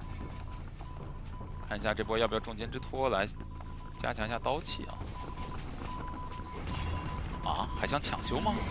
想再碰一下密码机，修了2%。救下来，但是火灾调查员的话呢，直接被打到了针对刀91的密码机，所以大副也把道具交完了。这个时候直接把火灾挂了就行。90密码机会不会限制住年景啊？但有移形还好吧？确实这边大龙直接修小推，那这样大副得给点压力哦。这个藤蔓长度不够，看一下那台密码机有没有人点。还没。但是一花的话呢，很聪明啊，他知道你肯定是要看着那台的，然后摸到一个护腕，先有自保之力，我再去点密码机。主要年景这个看密码机看的也太明显了，是吧？这大龙他也没什么给机会。大龙想了想，怎么着？监管者移速没我快这一块啊。还在盯着，那我不修了，你就看吧，对吧？不修了。但这个时候其实也可以选择点修。是的， 92%，这半天就修了1%啊，就是也确实不敢动。那感觉救人的时候修的还多一点2%。不是你还记性还挺好的。主要是这个局确实对于他们来说可能比较难运营。是。然后大副那边也是没有绝处逢生。对。年仅选择要挂大副嘛？啊对。他可以先牵着。对，然后看你修不修。对。看到地窖了。不行，其实挂了大副也还行吧。对，因为他是一炸倒。是的，是的。像拉拉队员这一波怎么选择啊？感觉是不太好选择，没什么可选择。交藤万过去，但是已经看到脚印了，留脚印了。留了，哎，没注意吗？他肯定注意了，只是暂时要排一下，因为这个点有一些视野上面的遮挡。哎，没办法了，啊，飞盾没有摁出来。那这样的话，完成一波4抓，年检几乎是要在第3局上半场终结掉比赛啊。那现在是38秒，救人2次少体。其实你看上一局就那个情况，密码机不过亏小丑在拉火箭的时候，天赋是化险为夷2。好的，进入比赛画面啊。那前方是哭泣小丑，中场的话呢是小说家，看一下怎么追啊。先吸一个藤蔓。无心的话呢，已经拉到了中场的红毯方向的门口。我开个门出去吗？不开。看到了哭泣小丑，这个藤蔓拉火箭，我那边直接拉火箭走，强度不够啊，对吧？这样的话，无心他是一个比较安全的距离开始拉火箭，他都不需要涉及到操控方向去躲你这个藤蔓了。是的，不过这边的话，其实队友也是比较多一些，可能会稍微干扰一下密码机。这边开门的方向很有讲究。哦，小说家帮忙换位了。那小说家把技能交了，要不要去追小说家呢？还是想要去追击哭泣小丑，但是你下一个火箭已经续出来了。是的，这火箭加速已经用过了，距离哇，好，还是缠到了，他能够再接一个碎石。碎石一刀，那这个击倒节奏可能也要起得比较快啊！看一下哭泣小丑下一波能不能续出来这个火箭，再撑一轮。不过哭泣小丑的话，因为他是拉到了这一侧，他带失常没有那么好踹密码机。确实。这个也是比较难受的一个点。火箭救我！哎，没救成功，又被拆了。这个击倒节奏好像也还行啊，但失常没有那么好用。踹不到，失常而且往大石头挂中场，那红毯那台是多的，但红毯那台能抢。中场好像能踹吧？感觉中场是不是？中场是少的，中场是40多的那一台，中场对。那反正不踹白不踹，踹一下吧。这边直接救了，但是哭泣小丑现在手里没有道具了，赤红过来陪跑，扛下。飞轮啊，这么准啊！不是，而且他这个藤蔓是先是越过了赤红，然后再越过了气象。东玄应该是有驾照，赛车驾照。确实，对，这是 C1 本这种都罩不住的啊，起码得是个赛车级。不是这，我天，这2波你说强风加小说家的飞轮，哎呀，没有保护得了无心。其实无心自己是不是也得努力躲一下？我感觉。主要东玄那边有点如履平地了。对，这边确实 S 弯这一块，反正科目2肯定是稳过。那再交一个藤蔓过来探探路。知道，但这边的话刚好亮密码机，我就知道你3个人的点位了。卖了这一波。对，所以东玄是直接果断过来，想要去续一下火灾的节奏。是的。不过这一局的话，相比于上一局啊，它的节奏会不那么好续一些，因为上一局的话节奏在脸上，而且，落地之后是直接秒掉了拉拉队员。一个哇，打断下那还有一刀。哇，这个碎石交的很准啊！好像先不管这个球。然后他现在已经是比较好击倒的时候。哎呀！但是被堵住了。但是开门过来还是能击倒。是的。但起码多拖5秒钟。是，这个球还是很有用的。外围化险为夷没有了，密码机还差一些，想过去再踹一脚时长吗？那这样小说家会吸到很多的隐喻啊。来唱最后半台，那还是想要先去干扰一下。转一下中场。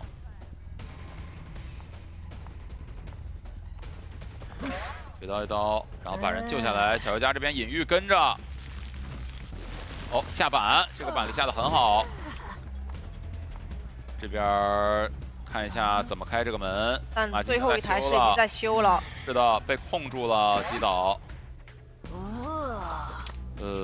这样的话，直接交藤蔓过去，看能不能打。想去找密码机。对，找密码机90，能不能封住？封住，然后再踹。那边再摸了，吸一个藤蔓，看这个藤蔓要不要回头管密码机啊？不行，那这样的话密码机还能立刻修，感觉要被拉扯起来了。前面一个刀气加强，蓄力刀，梦想刀气不够，这有点得双倍加强才行。是的，感觉还是得赶紧去中场了。换位砸，哇，那这样密码机要开了。他们站还没技能。是的，97、98、99，抢开了，直接开。中旋在那边你也没那么好处理了。去大门，其实感觉还是藤蔓偷袭一下气象会好一点。刚才对，就感觉哎，还没来及弹。但是小门那边管不到。是的。现在他们只要硬点小门就行。是的，是的，小门马上摸到。真马上摸到了，摸到来不及了，摸到来不及了。吸一个藤蔓，然后交这个藤蔓，中间还有 CD 啊，来不及了。快速的一个赶路，但是还是来不及。这边好像飘了一个抢风过去啊，再过去交一个藤蔓赶路。哇，门已经开了，还是没来得及呢。这样的话也是恭喜 GR 拿到了本场比赛的胜利啊！最马机我可以用我的技能去封掉，比较久。最后还是60秒。我真的能保证在 BO1就拿到这个大比分。点位就不能去小木了嘛？你去小木实在是太远。也是气象学家和大副这边的双。好的，进入到比赛画面，上来是直接去往大船吗？直接找着这个气象了。开局就是一个常规追击路线。没错。我刚刚说那一点就是你这个气象是携带一个单化险位移的，这牵制压力多多少少有点大呀。而且你跳到海边之后，如果你交出层云，歌剧院这边是有隐喻回速的。对，你敢飞上去的话，我直接回速。他是等了一下，没有第一时间飞上去。这个影子可能他怕被骗，所以说可以耐心等一下。那进到这边短板博弈的话，可能要处于一个下风状态了。是25秒车到第一刀，其实是有点快的，再加上一个回速，影月其实并没有等于断。主要还是因为携带了一手化险为夷吧，所以牵制压力会比较大。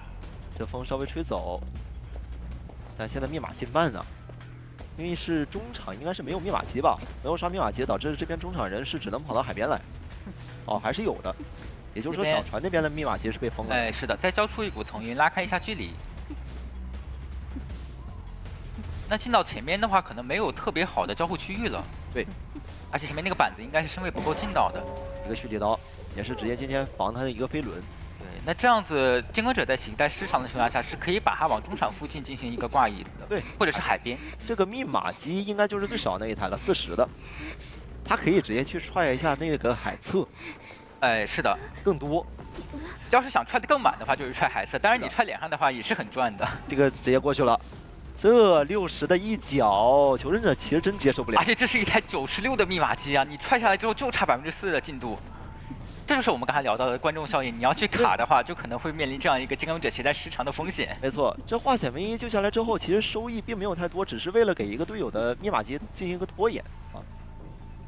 而且这边气象学家也是没有道具了，在进行2、4牵制的时候，机会也不是很大的。甚至想压马了，知道这卡办的话带来不了更高的一个收益，反正机子都已经被踹了，不如多拖一会儿时间。对的。但在这个位置直接被拦，怀表第2段就得赶紧近身了。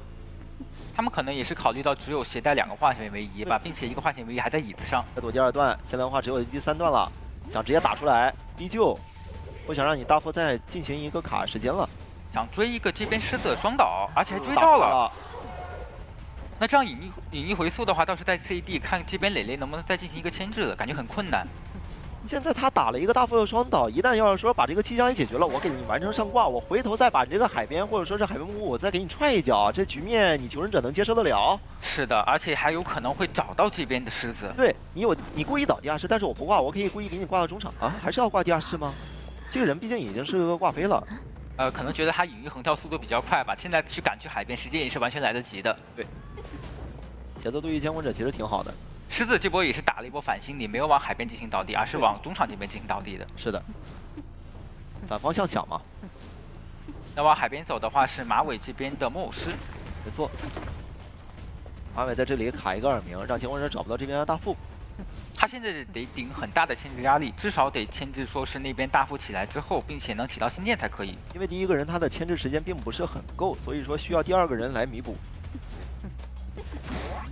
打一刀，是，还好是打在一个变身状态下。再次转回海边进行一个博弈。说真的，海边这密码机就真的该要就不要了，你就直接在这边位置牵制。最好还是换电机修吧。是。这边摇出第二段路易，执着的去贪这个海边的40，有可能偷鸡不成蚀把米。是的。走到前面可能还要再有一段路易了。那你带走这方向可不敢翻窗吧？敢翻窗吗？要跟今晚进行一个博弈，是能翻的，直接翻了。对，身位稍微让出一点，隐喻断了。大副这边也是直接新起一台新店，然后魔术师呢也是直接在弥补一个海边的密码机。这边回速，但是回速的位置会稍微有一点远，所以让马尾又翻了回去。那这波26可以算是非常成功了。是直接传送打算逼出来大副的怀表，这个怀表一逼出之后，还想再贪吗？我觉得这没必要再贪了，直接去找海边就好。想打出来。因为这边是台遗产机吧，打出来了！这样子的话，遗产机还能压到求生者，可能要被迫兴起。对，传位密码机我可以直接挂。现在你还有谁能来救援呢？魔术师要过来救你自己的密码机。现在好像中间还能再打一个拦截。是的，挂到这扎椅子的话，其实对于求生者来说救援压力会比较大。对。那你现在大副救下来之后，他没有办法进行一个存活，他没有道具了。好在说密码机压满就是肯定是够的。对。那你盘一下地窖，让魔术师准备走地窖。回速回到椅子旁边，这边周末也是过来了。没错。还是等到这边密码机快压好的时候再进行一波贴移。是的。现在是他把人救下来之后，这个传送其实是有机会能在他冲门或者说能贴到门的一瞬间还好的。对的。所以这个魔术师更大可能是要去争着走地窖。这边大副血线可能是要被过半的。没错。这样开门战的话是有一个挂飞。对。先追一下魔术师吧，对吧？你现在追一个大副，他虽然可能会直接倒在地，但是魔术师就是为了拿他当成一个钓鱼的点，我直接冲小门。哎，对的。那这样子再回身压迫一下大门的话，魔术师可能要考虑，如果说大副这边没有牵制够，就考虑走下双11的地窖了。对，魔术师这边是打算直接走地窖的，并没有打算出门，因为他知道，因为我们在上级视角是知道他这个传送时间好的，他们其实局内也能算得出来。哎，对，但是狮子这边博弈很优秀，直接回身一个盖板。对，监控者现在有点着急。因为现在打得有点凶，他的想法现在应该还是想要去拼一拼3抓的。对，赶紧给他挂上，之后再传送。但这个传送很明显是拦不住这个魔术师。看看孙这边能不能意识到魔术师这边在卡了一个地窖，但有点难。你这个人是直接挂飞的啊，几秒之内他这个地窖门也就开了。这个传送交出来的话，魔术师就可以安全走这个双11地窖了。对，第一局上半场也是双方互相打平。就看下半场双方互相换边，看能不能就是说是生破译了74，然后就1-4牵制了6。观众效应这个天赋，他就可以携带一手狮场，有可能跟内刚的气象一样。对，然后古董山这边是一个单飞轮的牵制天赋。好，进入到比赛画面上来是监控者直接去往大船找沉默人。沉默人的飞行家，那前期的话就尽量藏下视野吧，不要说是让博奖这边第一时间投出楼。哎，还是想找一下其他人吗？还是说是预判一下飞行家的一个走位？应该还是找这边的飞行家吧，因为大船下面毕竟是。但是这样的一个绕法，反而容易让飞行家跑开啊。确实，好在说是博卷阳这边愿力是可以持续积攒的，踪迹都已经看不到了。沉默人如果说是沉默人这边已经从这个甲板又绕回来了，那这个踪迹就看到了。哎，是的。但是你看到的话，这个第一个笼子的不好放，时间已经是拖得很久了。是，你尽管是已经拖到了110点，但是你这个围笼不好放啊。现在海边大船牵制，对，你往回走的话，求生者也会往回走。一个分析背包，先躲一下位置。再喷，但是这个有点撞到模型了，不过还好，手上还能有飞轮离得有点远。第一个笼子也是成功废掉了，是，这位置要不要放一个八字龙呢？还在捏自己的龙，想骗求生者。哎，但是这个围龙并没有能放好，一个悬停再加一个飞轮，没能躲掉这一刀。对，他是想悬停打断一下这边的跛脚羊，但是呢，飞轮没有博弈到，可能他刚刚那个喷气背包并没有能缓出来啊，就刚好差那么1秒。这样子手上你有闪现，牵制的空间也不是很大。小闪到了，这个闪有点太大胆了。哦，是的。这一刀还是着急了一点，再往回钻。这个喷气背包不能让求生者给缓出来，一旦缓出来的话，其实这个围龙也要被飞掉了。一直把自己的又折掉了，还有喷气背包，还好打断。终于击倒，不过说这波已经消耗了跛脚羊4、5个笼子了，并且击倒时间也是来到1分40秒。是有3台了呀。这阵容还要去卡一个观众效应吗？他们还是在执意去卡。那这样过来给个化险为夷，这阵容有3个化险为夷啊！你光追一个飞行家，其实外边2个化险为夷，硬生生还是能把这个密码机拖够。是的，密码机是肯定够的，就看陈某人这边他是没有携带回光返照的嘛，看开门战怎么处理。是，看这个化险为夷要不要去带走了？带走的话就是给到木偶社去修海边，应该是不打算带走了，直接就在海边牵制了。只要不压到外侧密码机就是可以的。对，反正你知道你是一个闪现了嘛，你没有失常这种可能踹他们外边密码机。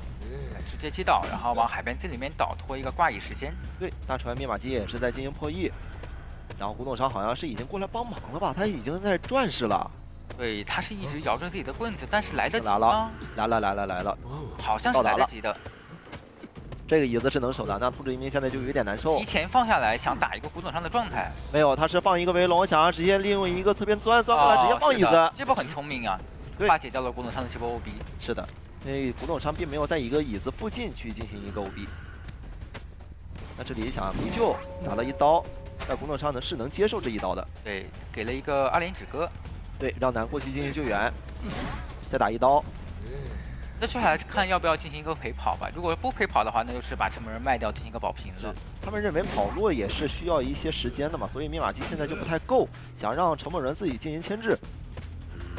哎，但是可以看到古董承载这边好像是又来海边这边又想进行一波 OB 了。大家会不会想，因为他这边没有去携带一个回光返照。对，又来了。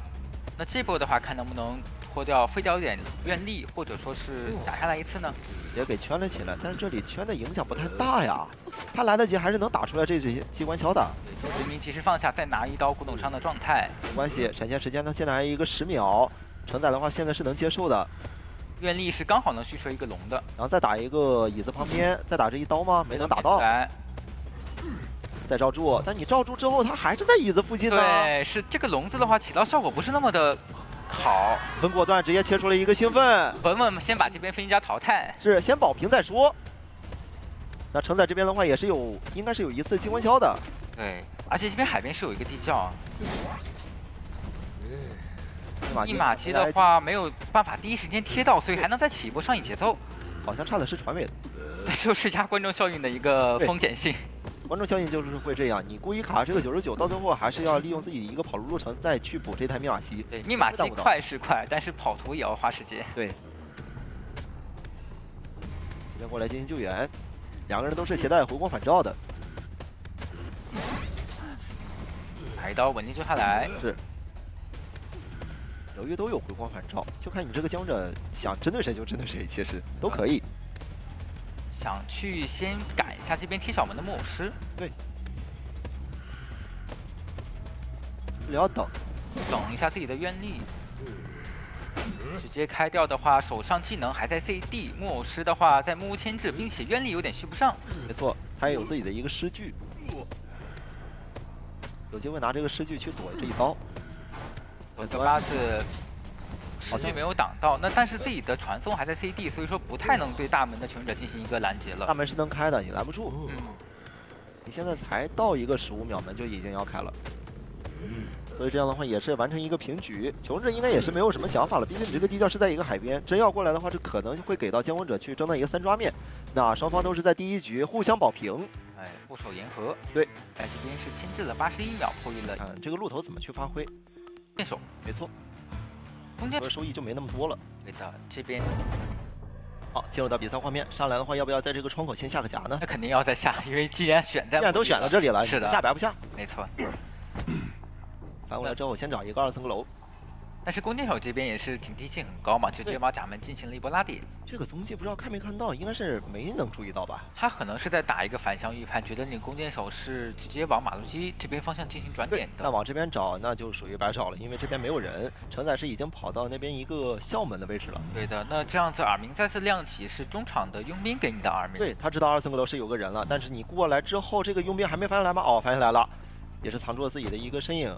但是你路途要追佣兵的话，可能没有那么好追啊这。个护腕可以弹，还不弹吗？还有一段钩啊，想上车。那这样上车实在太稳了，他也不敢用自己的一个移形直接去甲门抓人对的，。而且你看另外3名求生者的位置都离得很远，试试，想抓佣兵。就抓佣兵了。那承载这边等一下，你拿完一刀嘛，我就可以给你上一发弓箭了。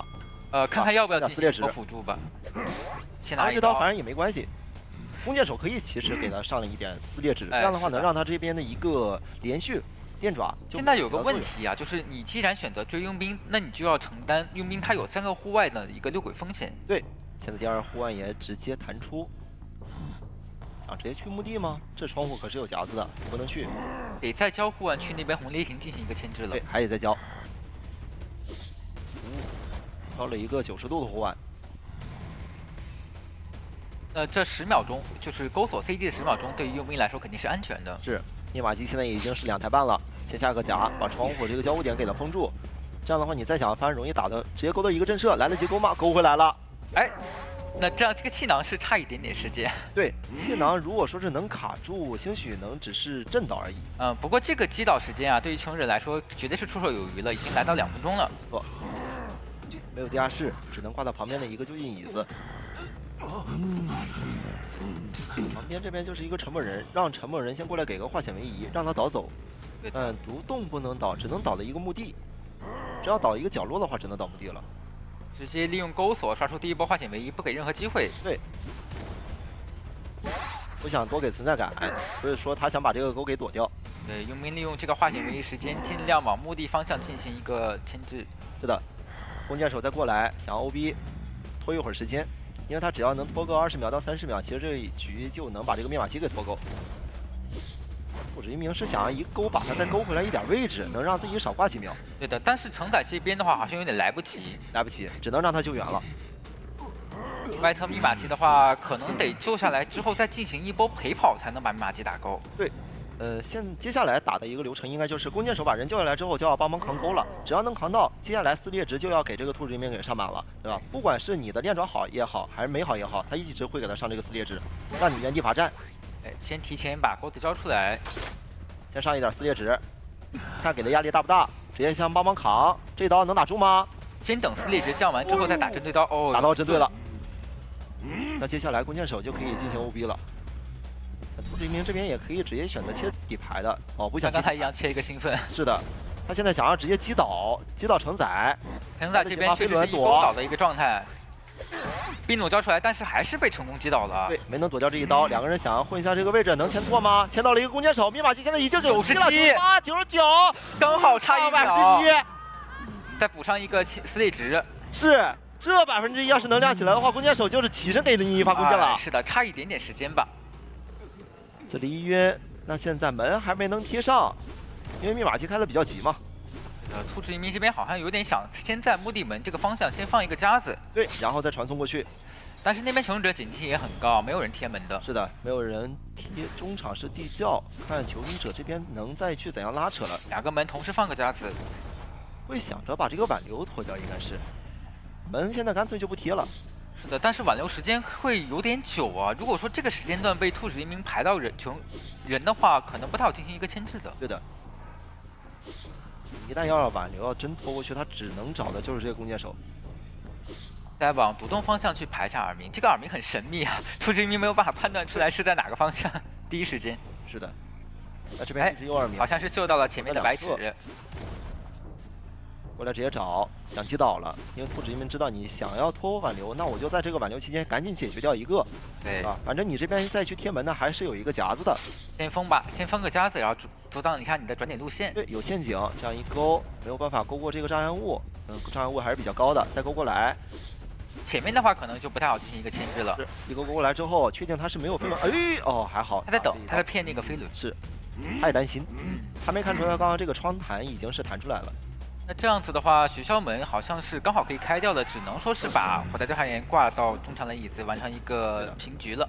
但有一说一啊，刚刚这个点位他好像还是可以尝试一下的，因为这边门是开的那边比较慢的意思。对的，谨慎一点挂到地下室嘛，因为挽留时间要结束了。挂上，那这个局面的话也是锁定一个平局。不止一鸣这边还是求稳了，刚刚开的那边比较快的是墓地门啊，学校门这边是开的比较慢的那一次。啊，那就在 BOR 上半场又完成了一个平5的密码机9人1次，牵制了3队。一直赶到古董商的这个区域，让你古董商看一下两边的天赋携带，求生者这边是。好，进入到比赛画面上来是可以先去往红泥河吗？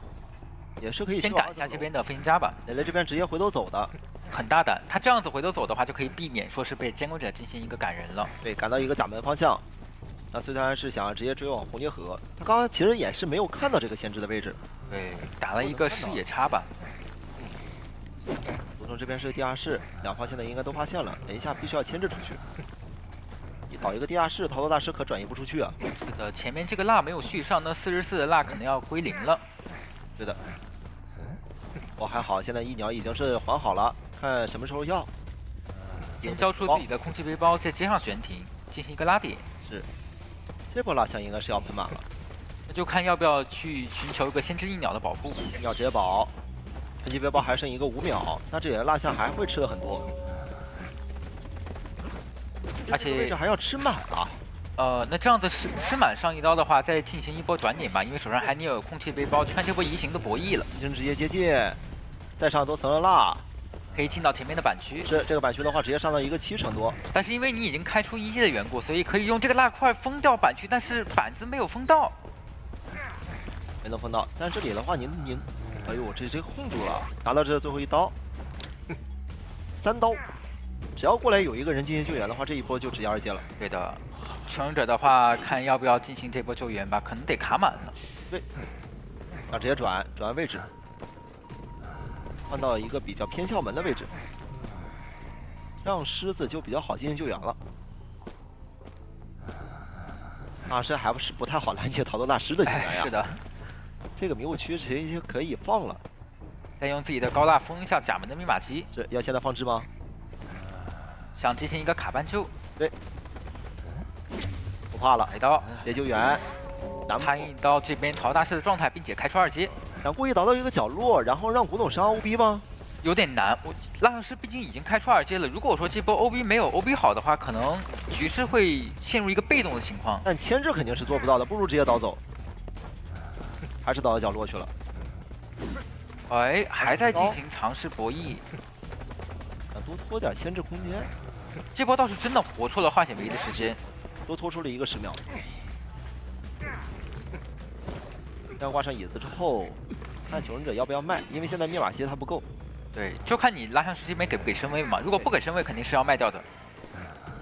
要再换吗？没想着再换，那现在应该就是要卖掉了。这个逃脱术可以留到后期去进行使用。对，位置实在太远，你让古董商过来直接硬救的话，他除非能飞轮把这个蜡像给他规避。对，但是现在有个问题，就是你古董商被发现了，外侧的求生者可能被迫要过来进行一波辅助救援了。这能救到吗？有点远呀。这边的话再加一个迷雾区，回头打几个机关消，让你这个移形不太好，直接使出。对，但是血线不够说支撑你这边逃大师过来把这边飞行家救下来，直接站在一个板子口，那这样直接烫倒之后，节奏就续上了。对，而且那边飞行家直接淘汰，求生者这波战术可能没有商量好。密码机现在都不到4台半啊，你合起来量都不到啊，还能再封。中场这台90多的密码机，但是开不掉，是再逛街。由于中场被封了之后，你这个逃脱大师只能逛街了。而且现在新制的救援压力也很大，他是一个2阶蜡像师，你没有那么容易去把这个人救下来的。他这手里甚至还有移形，我就算这个2阶我没能合成，我也可以远距离移形再回去。对，要不要移形直接过来逼这个先知救呢？这个先知肯定救不了，他没有办法去救。他现在确实可以使用移形，然后把先知赶，是的，逼他去救，进行一波救援。反正你救肯定我确定你救不下来，对不如直接拿这个移形逼你来救。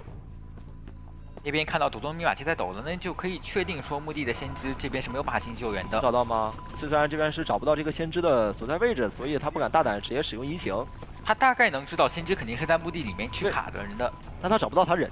对啊，知道古董商这边肯定救援不下来了，索性直接去找这先知，想传哎送，直接切传小狮子控制最后的密码机。最后一个迷烟炉扔出来，但是呢，因为你是在内侧扔的迷烟炉，没有办法抵挡这个高蜡。是的，你跑不掉。在这里可以直接牵到一个中场，然后再挂上，再去找这个先知。哎，电车了，拦截一下，但也还好，也还好，轻这边还有客串一下。这椅子还是来得及挂的。其实没必要拖，可以挂。对，他能大致锁定先知的位置吗？就在墓地方向区域。但是先知这边也很灵性，直接说拉到了 S 版的位置，没错，有耳鸣。就在中场的位置。他想再盘一下墓地的深处，他怕墓地里面到底是藏了一个先知的。那前面耳鸣没有的话，他应该也能意识到先知提前拉走了。对。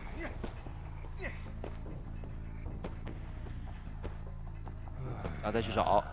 这波磊磊他这个身位把控非常好啊，直接卡到甲门这里面的位置，让 C 酸这边没有办法第一时间进行追击。是，有机会能走这一个的。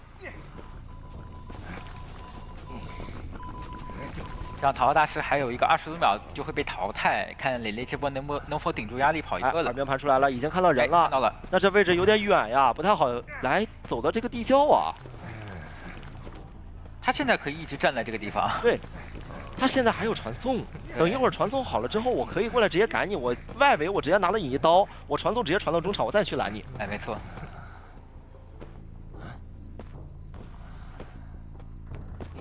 地窖现在已经开了，就在中场，但是这个地窖很难去进行走。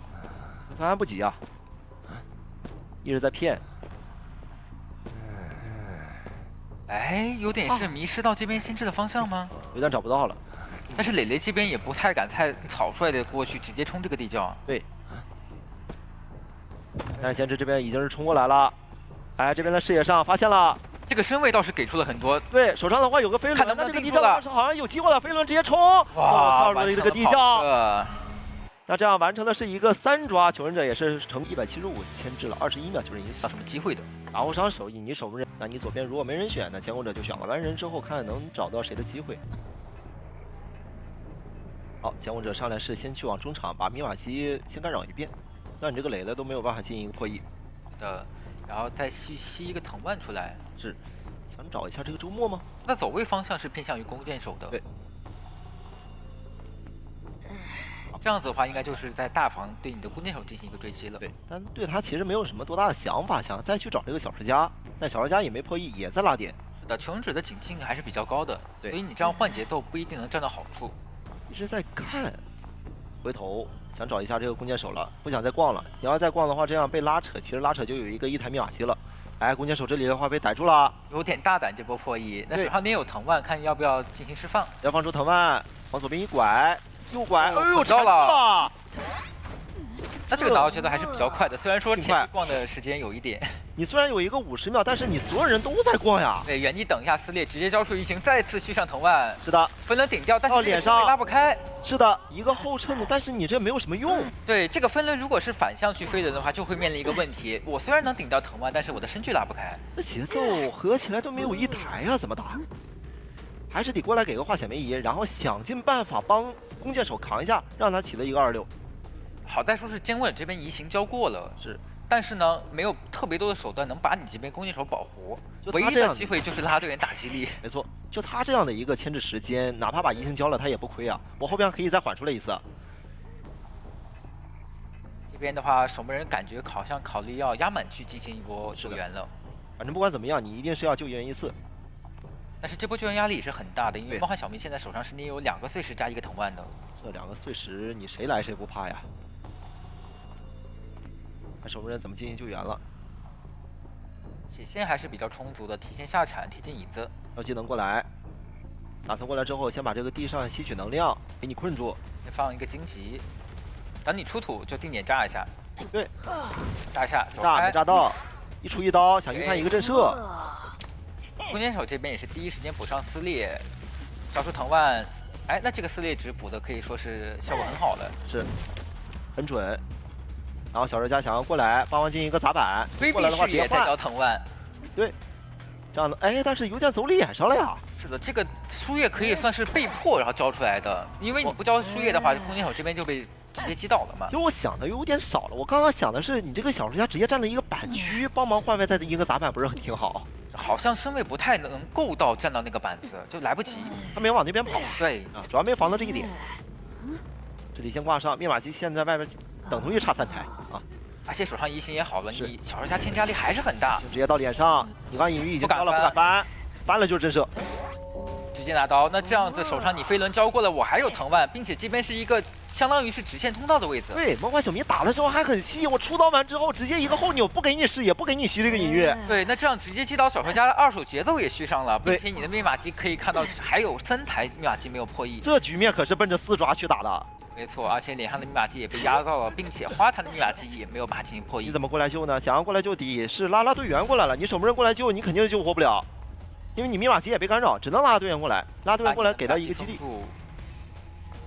再吸一个碎石，同样的问题也是难救援。手上还有藤蔓，这位置要是拿到一刀，一个藤蔓直接缠，来得及吗？好像来不太及，好像来不太及。能救，但他至少能困住一个。手上还有飞轮，决定选择直接打击力，那这样飞轮就交不出来了。是，那我换挂也没什么呀。对，因为现在节奏太好了，完全够支撑他去换挂。好像还能再摊一下小说家，先炸一下，对，再交出藤蔓。这里拐墙一蹭，走位是把这个藤蔓扭开了，但是呢，你还是规避不了这边密码机没有办法进行破译的问题。他不在空地，你要是能在空地的话，这藤蔓是能直接让监管者整出一个圆规出来。这可以看到比赛中经常有杂物上这个藤蔓释放非常灵活啊，非常的远，绕个360度还能捆住。是。哎，这边狮子也已经过来了，但位置有点远，还是会吃到这一层的伤害。好在说是手上没有额外的技能了，先吸吧，把这个地上的能量给它吸到。啊，缠住，哎，但是吸，有点近了。他是想吸一个拉拉队员的一个定点控制。是。然后守门人其实也还好，外边密码机也等同于还是差了2台，因为你也算是这个跑路的时间。交出藤蔓，拉拉队员手上有飞轮，蹭着墙没能蹭到，被抓住飞轮反走规避了这波藤蔓。是看到2个人好像在互补状态，不对，是先把这个密码机给它封住，不想让你过来进行破译。对，他是应该是在掩体后面补状态的，所以没有第一时间看到。这里藤蔓又好了，交出一起直接交跟上拉拉队员交出花球，但是手上还捏有藤蔓。是，在等，这的话就可以直接，哎，吸错了。啊，他应该是想开门，然后点到这个吸金级了。哦，这也能缠住！这个熟练度，天哪，这也太灵活了。那这样子，拉拉队员上到2挂了之后，外侧的雄者还得被迫来进行救援，而且还拉不走这台花缠的一缠。没错。这主要是看不出来，他这是个圆规啊，这看出来像是一个尺子呀。再吸出一个碎石，这边狮子尽可能想多破一点密码机。在等，这波救援压力就很大了，因为手上你有藤蔓，还有碎石，并且还能再续上一个碎石。带吸，到脸上手位很灵活，躲开了这波藤蔓。哦呦，来得及炸了一次，但是血线也是比较极限了。那接下来还有1秒，救了下来，打到了针对。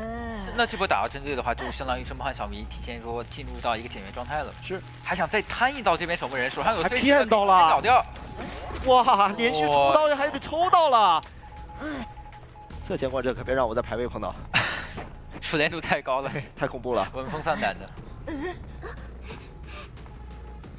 这里挂上之后，可以转头再把这个守门人牵到一个中场，对吧？先去看一看你这个小人家在哪里，防止就是说是让你能走到这个地窖机会。对，如果斗五这波直接拿到4抓的话，就可以宣布说提前终结比赛了。是因为他手上这边底牌也好了，我随时可以切成一个时长，或者说是切成一个其他的技能进行一个追击。先挂，很自信。地窖的位置的话不在角落，对，魔王小迷现在还不知道地窖所在一个地就方，在前方。对，但魔王小迷不知道嘛，所以说他还需要再盘一盘，因为他的一个战场都是在那边的。没错，这边没有耳鸣的话，要不要交藤蔓赶路，说去先把这个耳鸣拍出来呢？是，往前走的话，小说家这边已经偷偷摸摸溜到花坛附近了。玉在西，这里一直没有耳鸣，要不要大胆直接移形预判一手？感觉 GW 对这个耳鸣残局耳鸣的把控还真的都比较好的。人要救，因为密码机现在一个76了，得救下来去拖个时间。那小说家的状态实在是太不健康了。对，往左走的话是小说家，往右走的话是狮子的守门人，决定先追守门人。想把狮子先击倒，然后再回头找吗？哦，还是想去找这个马尾。其实对于梦幻小迷来说，现在是不急的，因为我的蝇头小利是可以持续续的。是这样子，我不管说积攒藤蔓还是积攒碎石，那我有后期也有更多手段。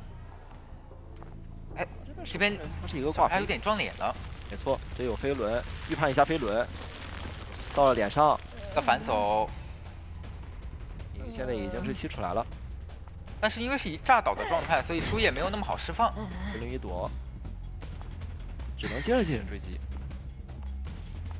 艾特密码机来到了一个80的，有机会能拖到开门战。看到密码机在抖了，直接切传送。接着传送，那你现在要是过来击倒，你不敢挂呀，你挂了这个人可能就直接让他走个地窖了。可能还是得把狮子往中场方向进行一个牵气球，他得倒一下马尾的位置。牵到中场，把马尾击倒之后挂上，再回头找这个守门人，因为他确定你这个守门人他手上的道具他不是那个镇静剂。对。那同样这波耳鸣的话，就还是尽快排出来会比较好一点。让他摇下来了，摇下来没关系，因为密码机现在确定你是没有人能去把这一台密码机给它开掉的。一颗香水，再缠，哦，差一点刀，再开个门，那这边博弈空间的话就很小了。对。哦呦，一个回身盖板，能在开门的情况下回身盖板，那确实博弈比较厉害的。是密码机现在估计已经能贴上了93，缠住。哇，这个车技也是很厉害呀。这刀拿，但是密码机是有机会能亮吗？98、99，牵起来了，刚好亮不了。对，这波甚至好像还能挂，是因为能挂的。你能锁定到小说家的位置了，并且地窖就在脸上嘛。没错，你不好走。这里淘汰之后，你这个乌鸦其实它出现也就越快了，马上就要爆乌鸦。对，马上就会出乌鸦，那边马尾也没有办法第一时间去摸到密码门消除乌鸦。梦幻小明现在其实可以去盘一下那边一个门的耳鸣，防止他去开门。哎，爆点了，能锁定到位置。是，但你这个门开不完啊，他必须得先摸一下，把这个乌鸦消掉，然后再想去考虑走地窖。对，他先敲掉了。梦幻小明这边的话直接过来预判，先看一下门的方向。如果说你门没有人点，那就确定你是在右边了。对。他最好还能再续出一个藤蔓，第一个藤蔓用来赶路，第二个藤蔓用来击倒。梦幻小迷不急啊，你现在的状态，我只要一个碎石，我缠住给你一个碎石，我就能秒了你。哎，是的，先交第一个藤蔓赶路。好吧，看能不能缠住，没能缠住的话就撤回。直接缠过来了。他很有信心，说是我第二个藤蔓就可以直接命中。先开个中间之托。那马尾这边是飞轮也是快好了，还在吸，飞轮藤蔓，飞轮能顶掉吗？没能缠住。哦呦，走位很灵活。一个换位贴近了地窖的方向，那这样的话有飞轮了，手上这个冷是可以够能走这个地窖。哇，又被 GW 成功跑了一个。是的，这样能跑出一个之后，就看这边17次破坏板的出一次，然后还是比较理智的。这个阵容打艾维却如果前期追击慢了，你可能就没什么就少了去进行开刀，或者说这个哭丑。还是他这边是直接招出来伊斯人，伊斯人过来直接找这边是。找的是白纸，白纸这边是作为一个气象。那这样一击云先喷，那这样就没有办法打断了，可以直接拉开距离，可以成功把自己的气象瓶交出来。待会儿，对，先不交，等你训练踩板的时候再交吗？想先绕个圈，已经画了一层，先交出层云，拉开一下身距，然后再用伊斯人干扰一下中场的破译。这样绕的圈子可就大了。并没有拉开特别大的身距吧。这边是有机会能拿一个走地刀的。他没想着直接拐弯直接走，想着还是在这里多绕一圈。哎，但是本体和伊森的吼都没有吼中啊。对，再翻回窗，这里缓出来再一层，应该估计还是缓出来是一个强风，想要拐角直接偷袭吗？偷袭了，这个强风可惜没有吹退。是的，进到前面板区的话，还是有一个闪现机会点的。属于定住了。弹射再拉开一下距离，对，一直回头望，让你这个侵蚀度没有办法去卡成一个秒跟闪。哎，闪现过来打断了，97。那这样危险侵蚀度是可以直接召集伊斯人过来的。对的。然后承载这边的话是想过来帮忙 OB， 对你只要传过来，我直接一个火线先把你一个撞晕。控制完之后，看能不能给到气象了。刚好在你机会落地侵蚀值叠满那一刻，没错，火箭打断了。但怎么看着好哦，刚刚是已经用完了，气象瓶已经用完了。这边还有弹射，还可以进一步拉低。对，密码机现在还有点缺，但是这个牵制节奏可以说是完全够了。是。牵制时间是够大的。哎呦，火箭再轰一下，气象学家还可以再次进行拉低。这推进器太关键了，这把哭泣小手还真的打出作用了。2次是救了命的。对，这里还可以再接一个反弹吗？有机会搏到吗？反弹是好，哎，但是这个慢翻给到了一个恐惧震慑，多给一点存在感。对。那这样子上挂的话，外侧密码机也是来到一个3台多一点点了。对。看让哭丑可以先过来进行救援。或者说是看谁近嘛，这波的话是承载和南会比较近一点。哭丑跟进，先让哭丑来。哭泣小丑他是可以进行一波炸救的，也是比较稳定的。没错，只要不双倒，这一局密码机就够了。因为南这边就是缺一个化血梅仪，只要有个化血梅仪，他这密码机是有机会能达成一个强将吗？好像差不多。这边要不要考虑直接炸救也可以？炸救，先一个撞晕，再救，再帮忙扛一下。哎，还扛到了，这样气象学家还有一波26机会，因为你是没有携带张狂的嘛。是你没有2阶，没有2阶，你落地就没有办法直接一个侵蚀传送去给到对面控住。对，现在监控者想要直接一个外位的架点，白者必须要拉走，他不能倒在一个哭丑的遗产。哭丑这边密码机已经是61的了，要接着拉点。跑过来的话是可以进到前面阁楼下的那片板区的。空军你过来了，空军看能不能过来交一把枪，保住这个求生者的接着拉点。好像这把枪甚至可以省一下了，要省吗？想回头直接找，击倒这边的哭泣小丑，找他没问题啊。空军现在这把枪还省着呢，气象到时候可以把状态补好之后，我再去外边去把这个箱子摸出来，摸出一个有用道具就行。对，主要是空军有信号枪嘛，你想换节奏的话，可能机会点也不是那么大。对。甚至看这个化险为夷能不能套出来，如果能套化险为夷是最好。这边的话只是直接打断，针对到一个气象。哦，那这波抓机会能力的话还是比较强的，因为是打了哭泣小丑开出了2阶，我要交了一把枪，打了下来。这节奏被空军给偷袭到了，监控者是很亏的，有点大意了，因为你只是说是打到了气象学家，但空军他并没有撤离啊。对呀，你空军还没有跑开呢，你着急把这个人牵起来，这节奏你是很难打出来的。这里还能再牵制，比较高，可能不太好进行牵制了。是旁边是地下室吗？